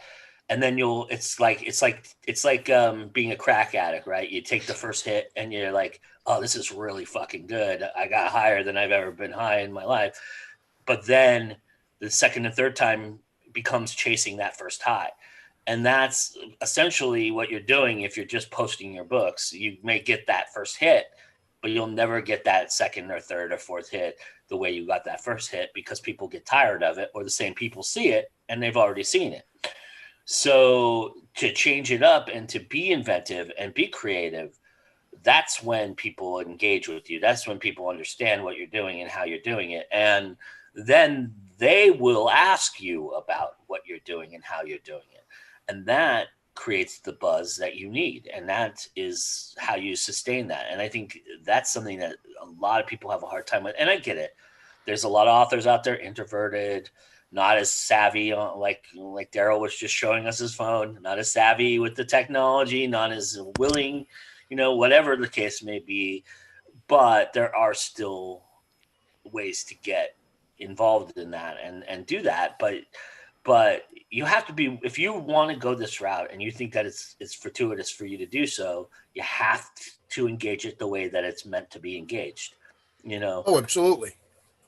Twitter is one of those places that you can hashtag writer community. You can hashtag as much as you want all the time, but you won't get the engagement because you're not engaging them. You're just using the hashtag, and the hashtag is only good for certain moments and certain things.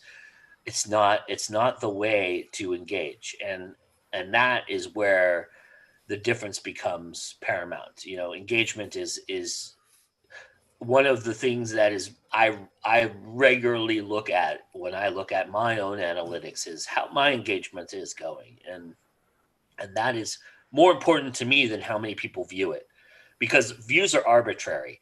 Like, how many times have you guys been on a Twitter stream or a Facebook stream, you looked at a post just because it was there and you strolled right past it? You just viewed it. Whether you think you viewed it or not, they register that as a view, and that's not an engagement. That's not something that somebody would stay for or acknowledge that it exists. They just kind of, it was there, so I strolled past it. It's when they open it up and when they comment or they hit the like button or whatever, methodology these social media sites use to get the engagement. That's when it becomes important to note that you have somebody engaged. And when you get them engaged, that's when you hit them with what you're trying to do. That's how I look at it. Oh, yeah. I mean, you really have to use social media for what it's used for. In fact, I was on listening to a podcast. I think it was, I want to say, I have like 5. I'm a podcast junkie as of late. When I go to work and I'm on the lawnmower, I usually listen to music, and I'm sitting there going, why am I not listening to podcasts that are teaching me about, the business of the writing and, stuff like that. So I recently, probably 2 months ago, started listening to some podcasts, some that are reputable and some that are, brand new. And they were actually talking about this. I think it was one of Joanna Penn's on the Creative Pen podcast, where they were talking about social media is for social. Mm-hmm. You have to interact with people on social media. You cannot use it as, yes, you can buy the boost posts and you can buy the advertising to advertise your stuff, but you're not going to get back that money unless you're engaging. Yeah. If you just pay for a post and dump $1,000 into Facebook ads and never go on Facebook and do anything, nobody's going to buy your book. Yeah. No matter how much money you spend. And some of these authors that I hear on, Creative Pen, I'm shocked because, oh yeah, we spent $10,000 on advertising.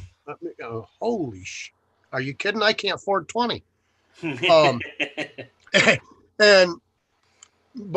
the sales that I have had that come in from Facebook and not from ads, because I can't afford ads, but the sales that I do get from Facebook are because I'm engaging. Now, with my job, I don't, and going back to college and stuff like that, I have, and, things like this, doing LitCon and, behind the scenes, I built the entire website. I had to load every single person's book single-handed, literally individually, because we need sponsorship to get the bulk import feature. So literally every single book that every person submitted this year, I single-handedly, one book at a time, added to the website. It took me 3.5 straight days of just loading books to get that all done for everybody. That's 3.5 days that I'm not creating. That's 3.5 days that I'm not, I'm, working on a podcast. I have my own show, Authors Write Aloud. I haven't aired an episode of Authors Write Aloud in almost a year and a half. Because I've been, I get away from time, and time gets away from me with everything else that I've got going on. And I'm okay with that. There will come a day where I'm going to have time. And I plan on bringing those things, back to the forefront and utilizing them as an all the time thing. But the sales that I've had is because I engage. And you have to, when you go onto Facebook, you got to be social. Now, yes, my personal profile, if you all go on over there, it is public, and it's public knowledge. And most people think that I'm one of them tinfoil hat wearing, fellers and so on and so forth. Maybe that's why. Wait, you're not? Oh. And everything else because of who I support, what I support, and what I share. However, there's a place for everything. On my author page, on my author groups, on my author website, and those places, my author Twitter, my author Instagram, and so on and so forth, I don't use those to sound off or share whatever. My author stuff is for my writing. My personal profile that's for me. It's my personal profile. I'm going to share my opinion. I'm just like everybody else. But even we're talking about just engaging. If I'm over on my author page and engaging, and I can tell when I've gone quite a bit of time where I'm not engaging, and I won't get any likes, I won't get any comments, I won't get this, that, and the other, and shares. However, when I'm fluently engaging on Twitter, Instagram, and Facebook, people come back. They're liking my stuff. They're tweeting my stuff. They're retweeting. They're, liking and sharing and reposting on Instagram. They're liking, sharing, and reposting on Facebook because I'm fluently engaging. And that brings in more sales because we're actually having a conversation, and you're showing what you're showing your worth. You're building your brand. When you use Facebook as an advertisement platform, like it's the newspaper classified ads. Who reads the classified ads in a newspaper anymore? Exactly. So nobody's going to use the Facebook ads. They're going to keep scrolling. I mean, I'll tell you right now, I use a browser specifically to block Facebook ads, so I don't have to see Facebook ads in my news feed and in my sidebar. Specifically, so I don't see anyone's ads because I use a browser that hides that stuff, so it doesn't search for my, everything that I've been searching or something. Because you will, if you go on, you use Firefox, Google Chrome, Opera, any of those, you go on and search for something on, a computer or a laptop or author writing software or something like that. You scroll through Facebook an hour later and you got Pro Writing Aid ads popping up. You got Grammarly apps popping up. You've got everything popping up right in your, because Facebook has the algorithm that soaks in all of your website or Google search activity. Google, Amazon, all those places, they all work together and give and share each other's search engine stuff. So, you go on Amazon and you're looking for software for, for writing, Scribner, for instance. You pop over back onto Facebook an hour later and you're scrolling. There's ads on there for Scribner, for Grammarly, for Pro Writing Aid, all sorts of things. And they're all good things. Those are all good things. I'm not saying anything bad about that and, those specific softwares, but it goes to show that it's everything you search for, period, in a browser. 15 minutes later, it's an ad on Facebook. You see it in your newsfeed. So, and I don't like that. I can't stand, I'll see 20 ads versus 20 of my friends' posts. I'd rather see my friends' posts. I'd rather see the other authors' posts in my network that, see what they're posting, because I'll get a message from a friend. There's sometimes I've had my mom message me, "Hey, did you see this I shared on Facebook?" My own mother, and she's in my top 20, like that little, people you featured or whatever. So I'm supposed to see her posts first. Their stuff goes 2-3 weeks before I see it. And that's because of their algorithm. The only way to beat that algorithm is to be engaging all the time.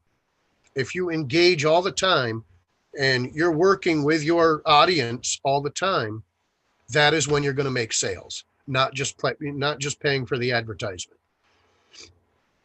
And, that's the long explanation around it, but that's what everybody needs to understand. Utilizing those advertisement things, go ahead and advertise. Absolutely. I'm not saying don't, but if you're going to advertise, make sure you're also engaging, because if you're not engaging, those advertisements aren't going to be worth what you're spending the money on.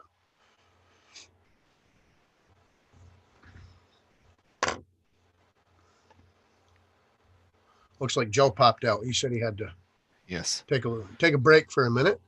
Yeah, I think it was a little bit faster than the 30 minutes he said, but yeah. It is what it is. Oh, yeah.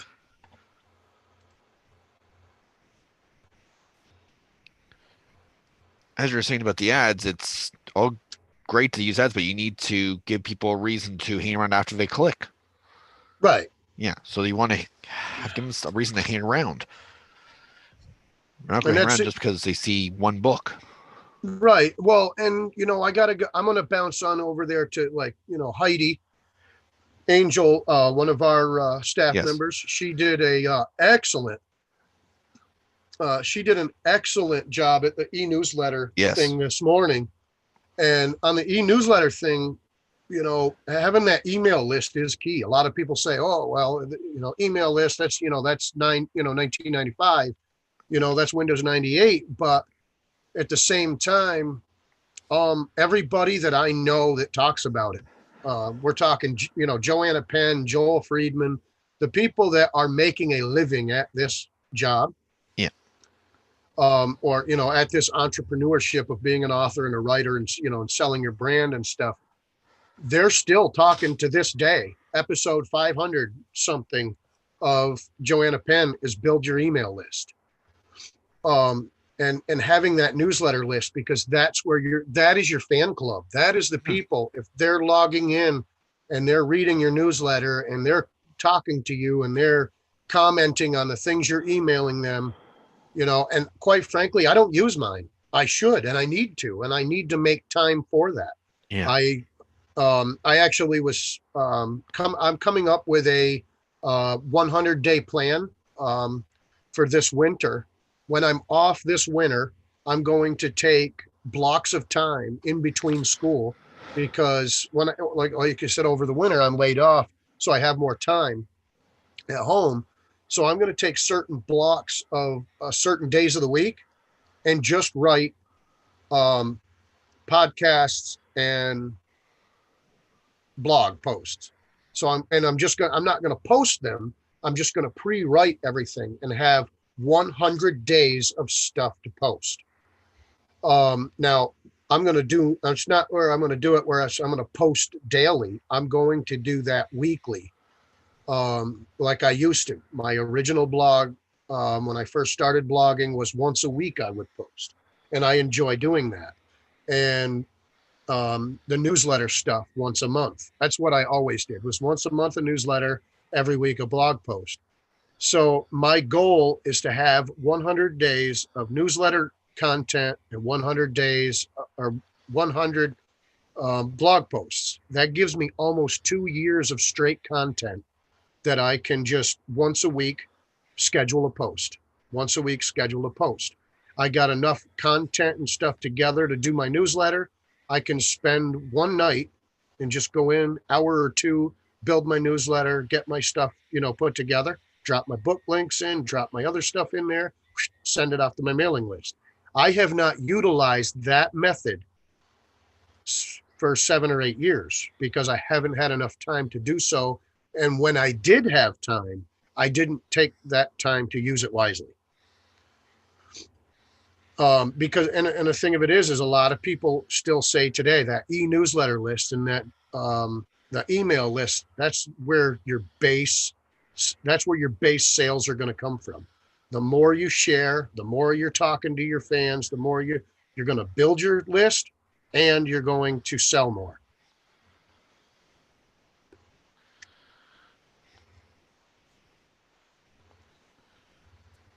These people watching are thinking, that guy's chain smoking. All right. Oh, thing about high school girls. I keep getting older and they stay the same age. You're gonna go to jail, Wood. You're gonna go to jail. Oh, I know it. You know what though? For years, I never watched that movie. Really? For a very long time, I watched a lot of other Matthew McConaughey movies. But what appeals me to Matthew McConaughey is all of his speeches and all the things that he does for like schools and stuff, and they're very powerful. And the things that he has done through life, all the way back to Dazed and Confused, everything that he has done or does, really reflects, where he comes from and, and his story and, his speeches and everything. So, and I actually watched one of his speeches where he talks about Dazed and Confused. And I said, well, I can't, and he's one of my favorite actors. So I was like, I can't continue going on without watching this so that I can see what he's talking about. Mm-hmm. So I sat down with my wife one night and we watched it, and it's 100%. I mean, I've always knew what all right was. And I've always known, the high school girl thing. And I've seen those clips on YouTube and Facebook and stuff. So I knew what they came from. I just haven't actually watched the full film until, like 6 or 7 months ago. Wow. That recent. Yeah. So, but, and I shared it on my Facebook page profile the other day. I found he's published a brand new book, and it's basically like a autobiography of, his life and how, what he's done through his career and everything. And I got to have that for Christmas, because hearing his speeches, I can only imagine what this book is going to have for content. Right. I was fascinated to learn that he does motivational speaking for athletes and athletic teams. Even he does some for the NFL. He does some for his university that he, of course, his alma mater. It's just interesting to me. And from what I understand, they're very, very powerful. So that's pretty cool. But he's an interesting guy for sure. I find him fascinating. His acting ability is stellar. I mean, he's got that thing about him that just kind of transcends, so I like that. But, that movie to me is so much more than just Matthew McConaughey. But oh, sure. Oh, absolutely. I mean, yes, it definitely is. I was just using that as, thing, as analogy for Matthew himself, for all the things, that he's done. But, absolutely. That whole movie, now that I've watched it, it's huge and it's epic for so many different stars. It's basically, that was their building block. I don't know if you've seen it, but on YouTube too, they did a cast reading where they read the original screenplay, and they had virtually the entire cast. They had, obviously, some people have passed away, and some people actually, Ben Affleck actually wasn't involved. He does a little intro video saying why he wasn't there, but and Ashton Kutcher plays the part that Ben Affleck made famous in that movie. But they do a cast reading, and it's just them reading, and it's so amazingly fascinating, and to see them all now, versus when they made that film and everything, the young kids that are now adults and the Right. older kids, and it's really cool. It was real. I didn't expect to be riveted for 3 hours, but I was. It was pretty awesome. I I'll have highly to. recommend it for anybody who likes that movie. Go check it out. Will do. I'll have to check that out. That's definitely worth it. So what's going on? Are there panels going on right now, or are there panels going to start? I think we have. Actually, we do. I do believe there is one going on. I should probably duck on over there for a little while and see how things are going. But I believe there's one going on our LitCon page now. Is that where most of them are happening? Is on the LitCon page? Most of we've got a bunch of them that are on the LitCon Facebook page. I do believe there's going to be a couple that'll go live in the group, and a couple that may go live on the event itself, on the all on Facebook for now. And then with some of the stuff that was done through Zoom and such, we're going to grab videos of that and edit it down and check it and fix it up and stuff, and we're going to upload them for later viewing. And that's just stuff that we. Is that where Mr. Nettles is? He's running those things. Actually, I think he had something else he was doing, and sadly, Mr. Nettles is teaching a course tomorrow and one on Sunday, 2 courses in total. The computer that has all that information on it decided to have a hiccup yesterday. So he's over there trying to fix that and get me some information so I can send it out to the authors that signed up for that course, because he's had a little bit of an issue with it. This is what you get when you do a con on Friday the 13th, my friend. Yes.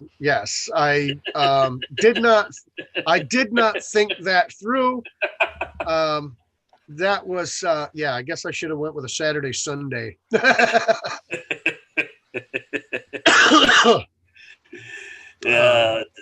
Whatever. But these were going to happen regardless of what day you did it on. It didn't matter. Oh yeah, absolutely.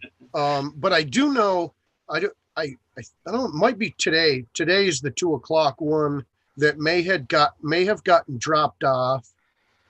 See, 10 a.m. Sci-Fi World Building Friday at 2. Yes, today was the Sci-Fi World Building. We had some authors that had to step back for personal reasons. So I think that actually became a null and void, and we skipped that. Although I believe there is something at 6. Let's see. I know there's one 9 p.m. today for sure. And was supposed to be something else. And we may bounce around, take a little break from LitCon Lounge at some point, because there's such a gap, and come up with a topic, reach out to some authors that may be home, and just bounce up some sort of a panel on a specific topic or something too, just to kind of fill a void. Yeah, I'm down for that. I'm in, as long as it's not during the time that I'm broadcasting, but otherwise, yeah. When are your broadcasts today? So at 4:00 your time, I'm dropping out. Actually, probably around 3:40ish, 3:30ish, I'll drop out just to be ready. It's not a broadcast. I'm just doing a recording of a show. That'll be an hour, and then I will do a broadcast around 5 tonight for my Friday night Twitch stream. That'll be an hour. Then I'll be back here. And the only other time that I'm not available otherwise would be noon on Sunday. And that's my This Week in Indie show, as you well know, because you were on it.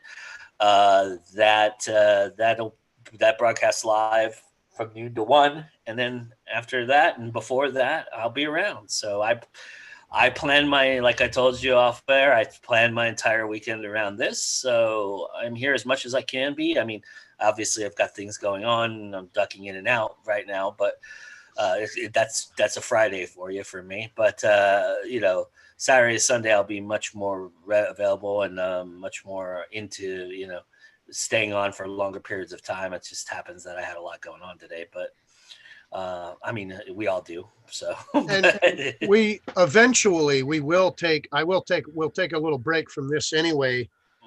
Before, you said your Twitch is 5:00. Yeah. 5 Eastern or 5 your time? No, so that would be actually not 5 Eastern.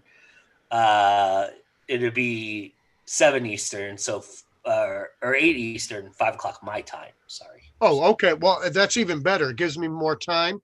What I will do is work on a couple of things so that I can definitely get Zoom and OBS working correctly so that we can bounce into our Twitch so that we can do what we had discussed there. I see that Heidi just posted her workshop on her YouTube channel. I just got the notice there in my little corner of my computer. So anybody who missed the e-newsletter, LitCon newsletter workshop, it's posted on her YouTube channel. She just posted it. So excellent. That was like I said, that was a good thing. And yeah, a lot of those. I was talking to Jim about it. He got a lot of good stuff out of it, he said. So and the cool thing about that is as you see right now, our workshops getting posted. They won't be up forever. They're only going to be up for, a week or two, because we just want everybody to kind of see exactly what we are planning. Yeah. As next year comes, 2021, workshops will be private, to the host and to those that sign up for it, just so that they get, the full experience and, the learning information out of it exactly. And that's exactly how we're going to hold those workshops. There will be cap the attendance. I'm not sure how we're going to do that. That's one of the things we're going to discuss. I think we will probably cap it at like, 7 or 8 per. So we may have to hold more than one. Right. Like I do know, like tomorrow's workshop, we have like 19 signups for one of the marketing ones. The cool thing about it is most of our workshops are going to be more like a webinar, Q&A kind of thing. So you're going to have a presentation, and at the end of the presentation, open the floor for questions and, question and answer.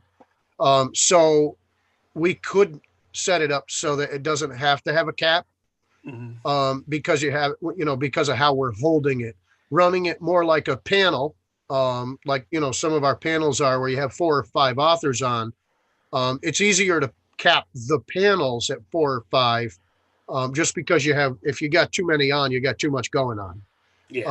And that takes away from what you're learning. So the good thing about panels are, as if you notice our schedule, we've got fantasy world building 2 or 3 times. We have so many fantasy authors that signed up for that.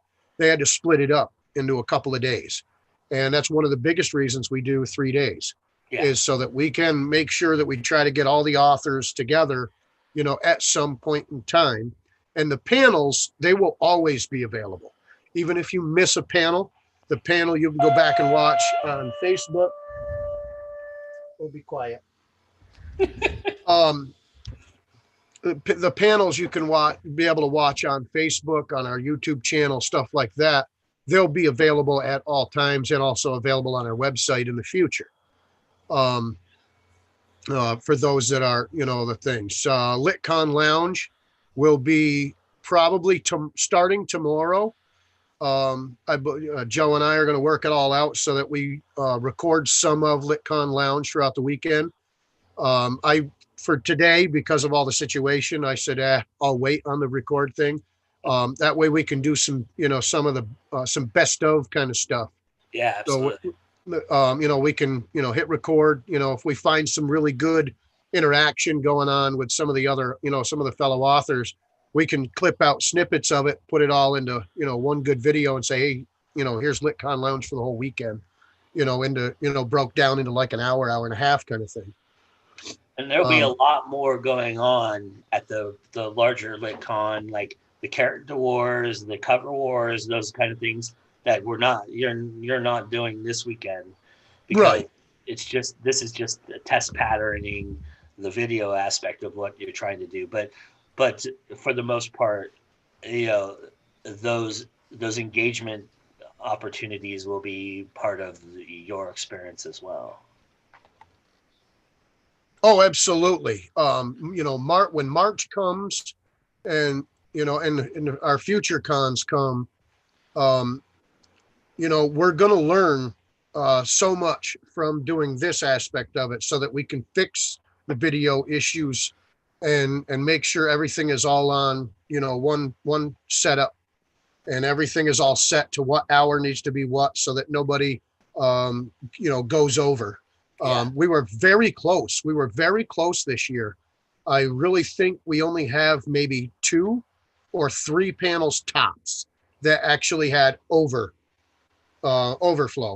versus, which I mean where one panel's going on and then the next panel is, there's another panel going on at the same time. We really tried to do the best we could at scheduling it out so that there was only one panel going on at one given time. Unfortunately, some of the panels that we're missing out on today is because we did have some authors that, personal reasons had to step back and, do what they had to do. And we all have lives. We all have, other stuff going on. And of course, with everything that we're dealing with at our current state, we definitely have other stuff going on. So, they got to do what they got to do. And sometimes that happens. So we just, changed our flow. The 2:00, the 2:00 one from today, which was supposed to be 2, that one was the same thing. It turned into an interview.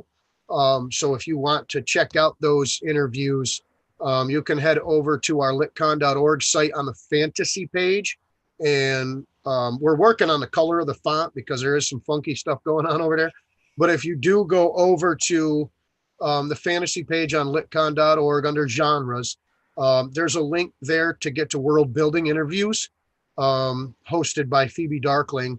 And she's got 2 or 3 or 4. It might be 4 interviews that she did. And it's just, it's a blog post. So you can go on, read at your own leisure and stuff like that. So we're trying to fix the concept. If something, broke or somebody had to step out and there just wasn't enough, interest in the sign up for that specific genre at that time, we're trying to fill the void with something. So, we've got stuff going on. And like you said, in March, we'll have character. We used to do character battles in the past. We're going to change it to character interviews. This is a con. So our ultimate goal is the author will dress in the character's garb, costume, cosplay, whatever you want to call it. You will be your character, and we will host an interview with that character. And I think that is going to be a lot of fun.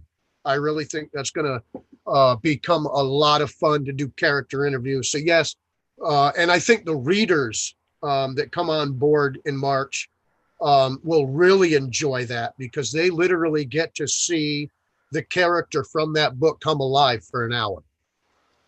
So that is, that's going to be really, really huge. We're going to do cover wars. So we'll get to vote on the best cover, which will get awarded with an award at the end of the weekend. And the cover wars are going to be per genre, as we always did them in the past. I think that's the best way.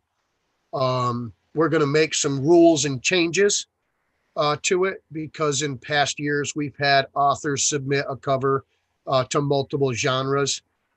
Yes, because certain books do, you got a dark fantasy horror. So yeah, you could put it in horror and you could put it in fantasy, and stuff like that. And people have, took advantage of doing that. And it's not a bad thing. It's Yeah. not a bad thing at all. But what it does do is it takes away from other authors, Yeah. and There's only then so many spots. right. There's only so many spots. And then you end up having, one author with a clean sweep across like 4 genres, with the best cover. And, a lot of our authors out there, we have really good covers. I've seen some awesome covers, especially in the fantasy genre. Yeah. And I've even in that one there, because there's so many authors that enter for fantasy, we're actually looking at doing a tiered award, first, second, third, fourth, or something of that nature.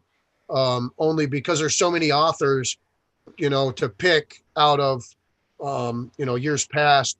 I want to say last year we had almost 85 to 100 covers in fantasy genre alone. How do you pick just one? Yeah. And when you do pick one, you still have 65 of that 80 that were just as good as that one. And you really do.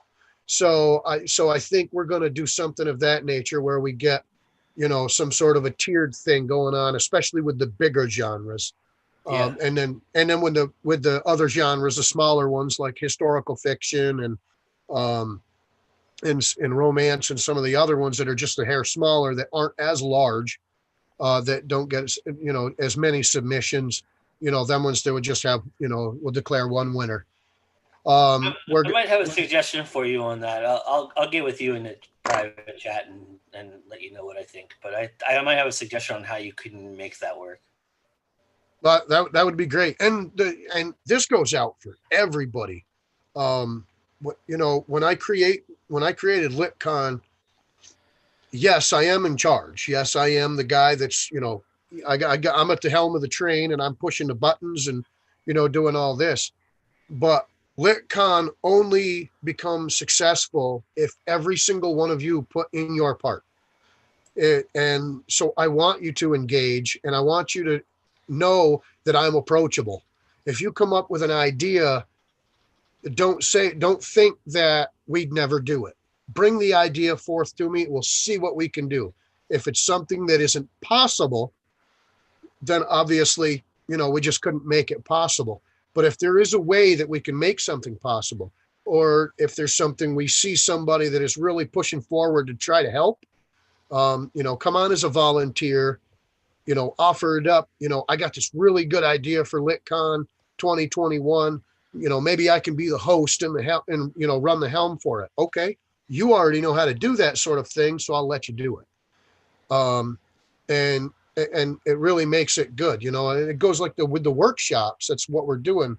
We're taking and getting some experts or people that are really good at doing that job, and having them teach a workshop to help authors, move along with marketing, with an e-newsletter list, how to build their website. I've talked to, I don't know how many authors on a daily basis that go, we have a problem with our website. This is going on with the website. That's going on. Well, the best way to do it is to learn how to run it and build it yourself. So when it breaks, you go fix it yourself. You're not waiting for someone to do it for you. And then you're a week to 2 weeks before you can blog again.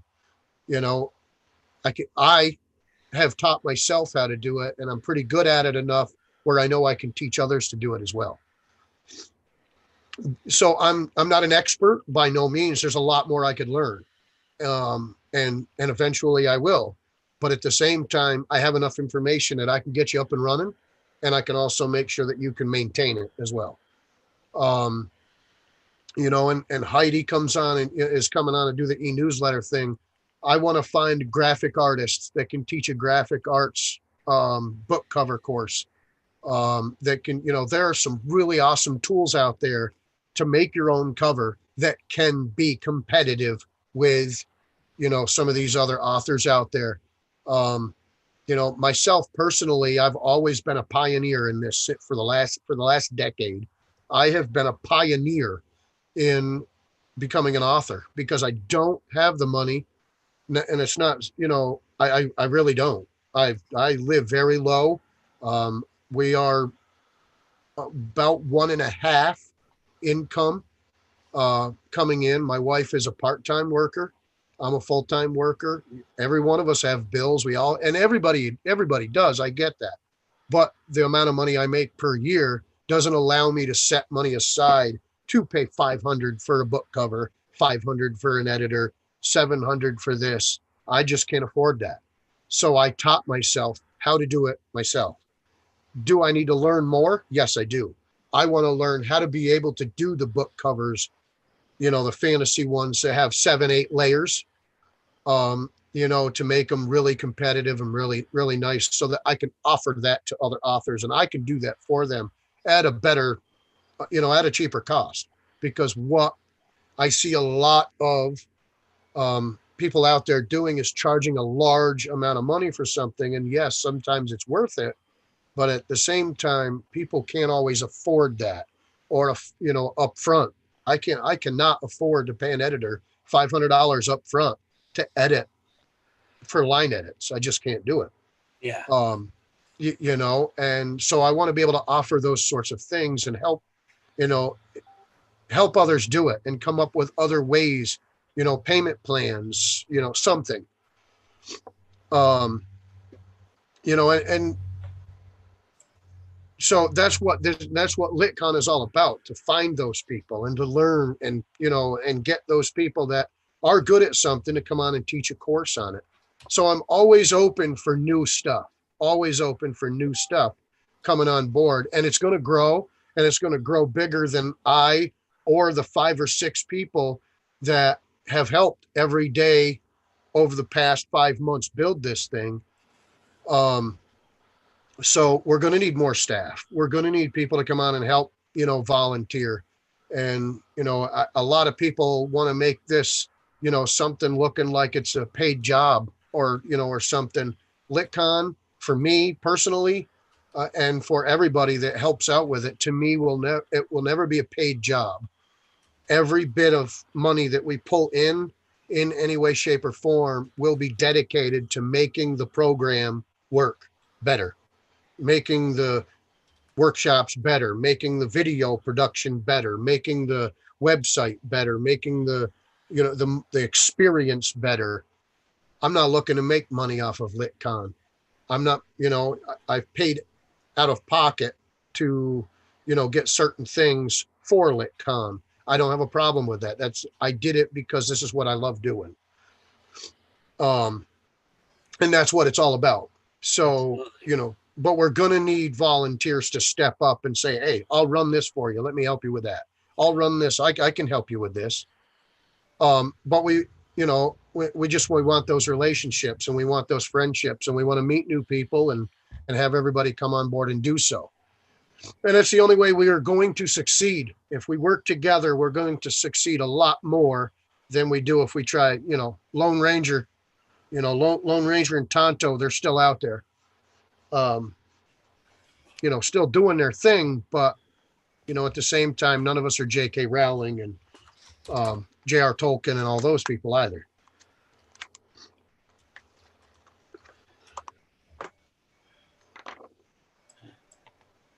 That's awesome, man. I like that a lot.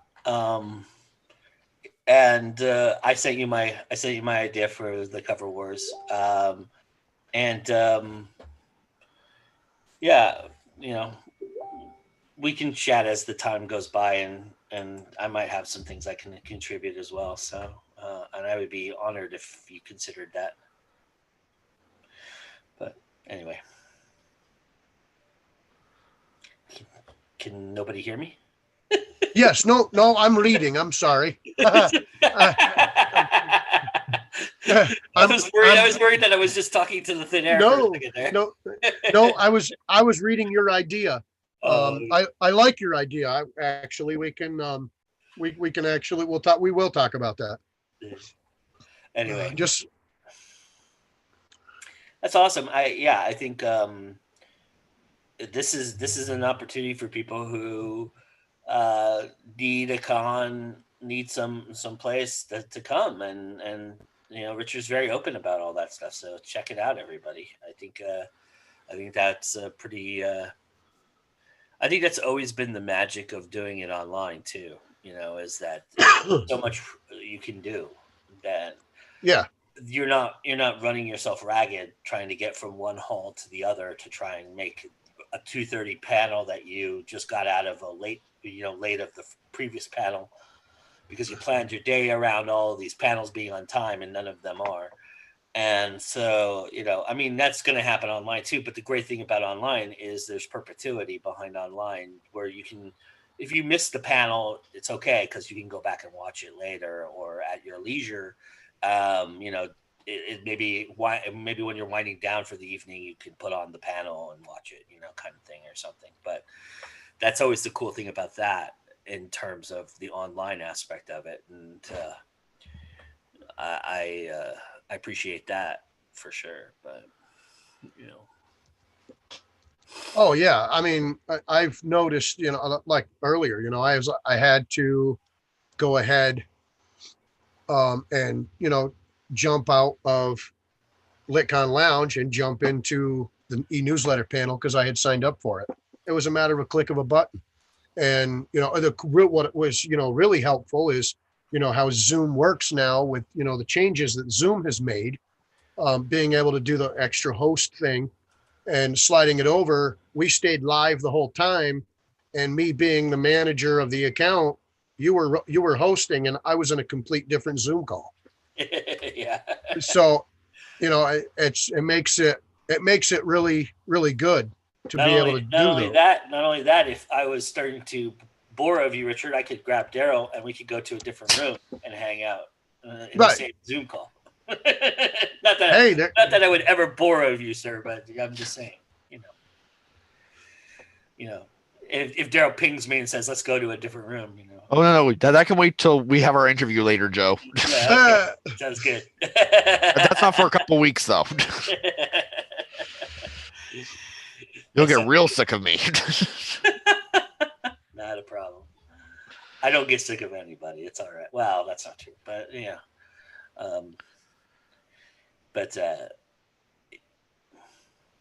Yeah, it is what it is, I guess.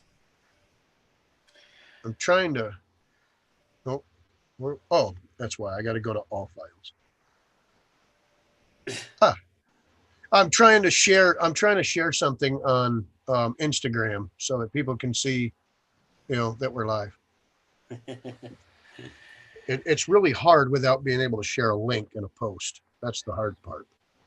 And just let me know if you guys come up with some ideas or topics or something you wanna approach. I'm totally open to that.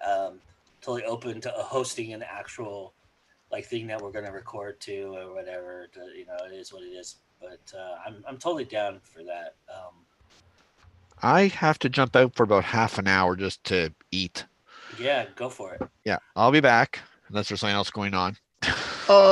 I think what we'll do is we'll actually take a little bit of a break because I need to eat myself. Yeah. Unless you want to hang out, Joe, I don't know if that's anybody fine. else is going to pop in, but that's perfect. I can get some stuff done in the meantime, and I'll be back after. I'll be back. Let's see, what time is it now here? So I'll be back probably around 9 o'clock your time, 8:30ish, somewhere around there. So. Okay. All righty. Yeah, I'll pop us up with Lounge again at some point, probably in an hour or so. Get out a share link and bring everybody back in. Sounds good. All right, sir. To all of you guys watching out there in YouTube land, we'll see you soon. Bye, guys.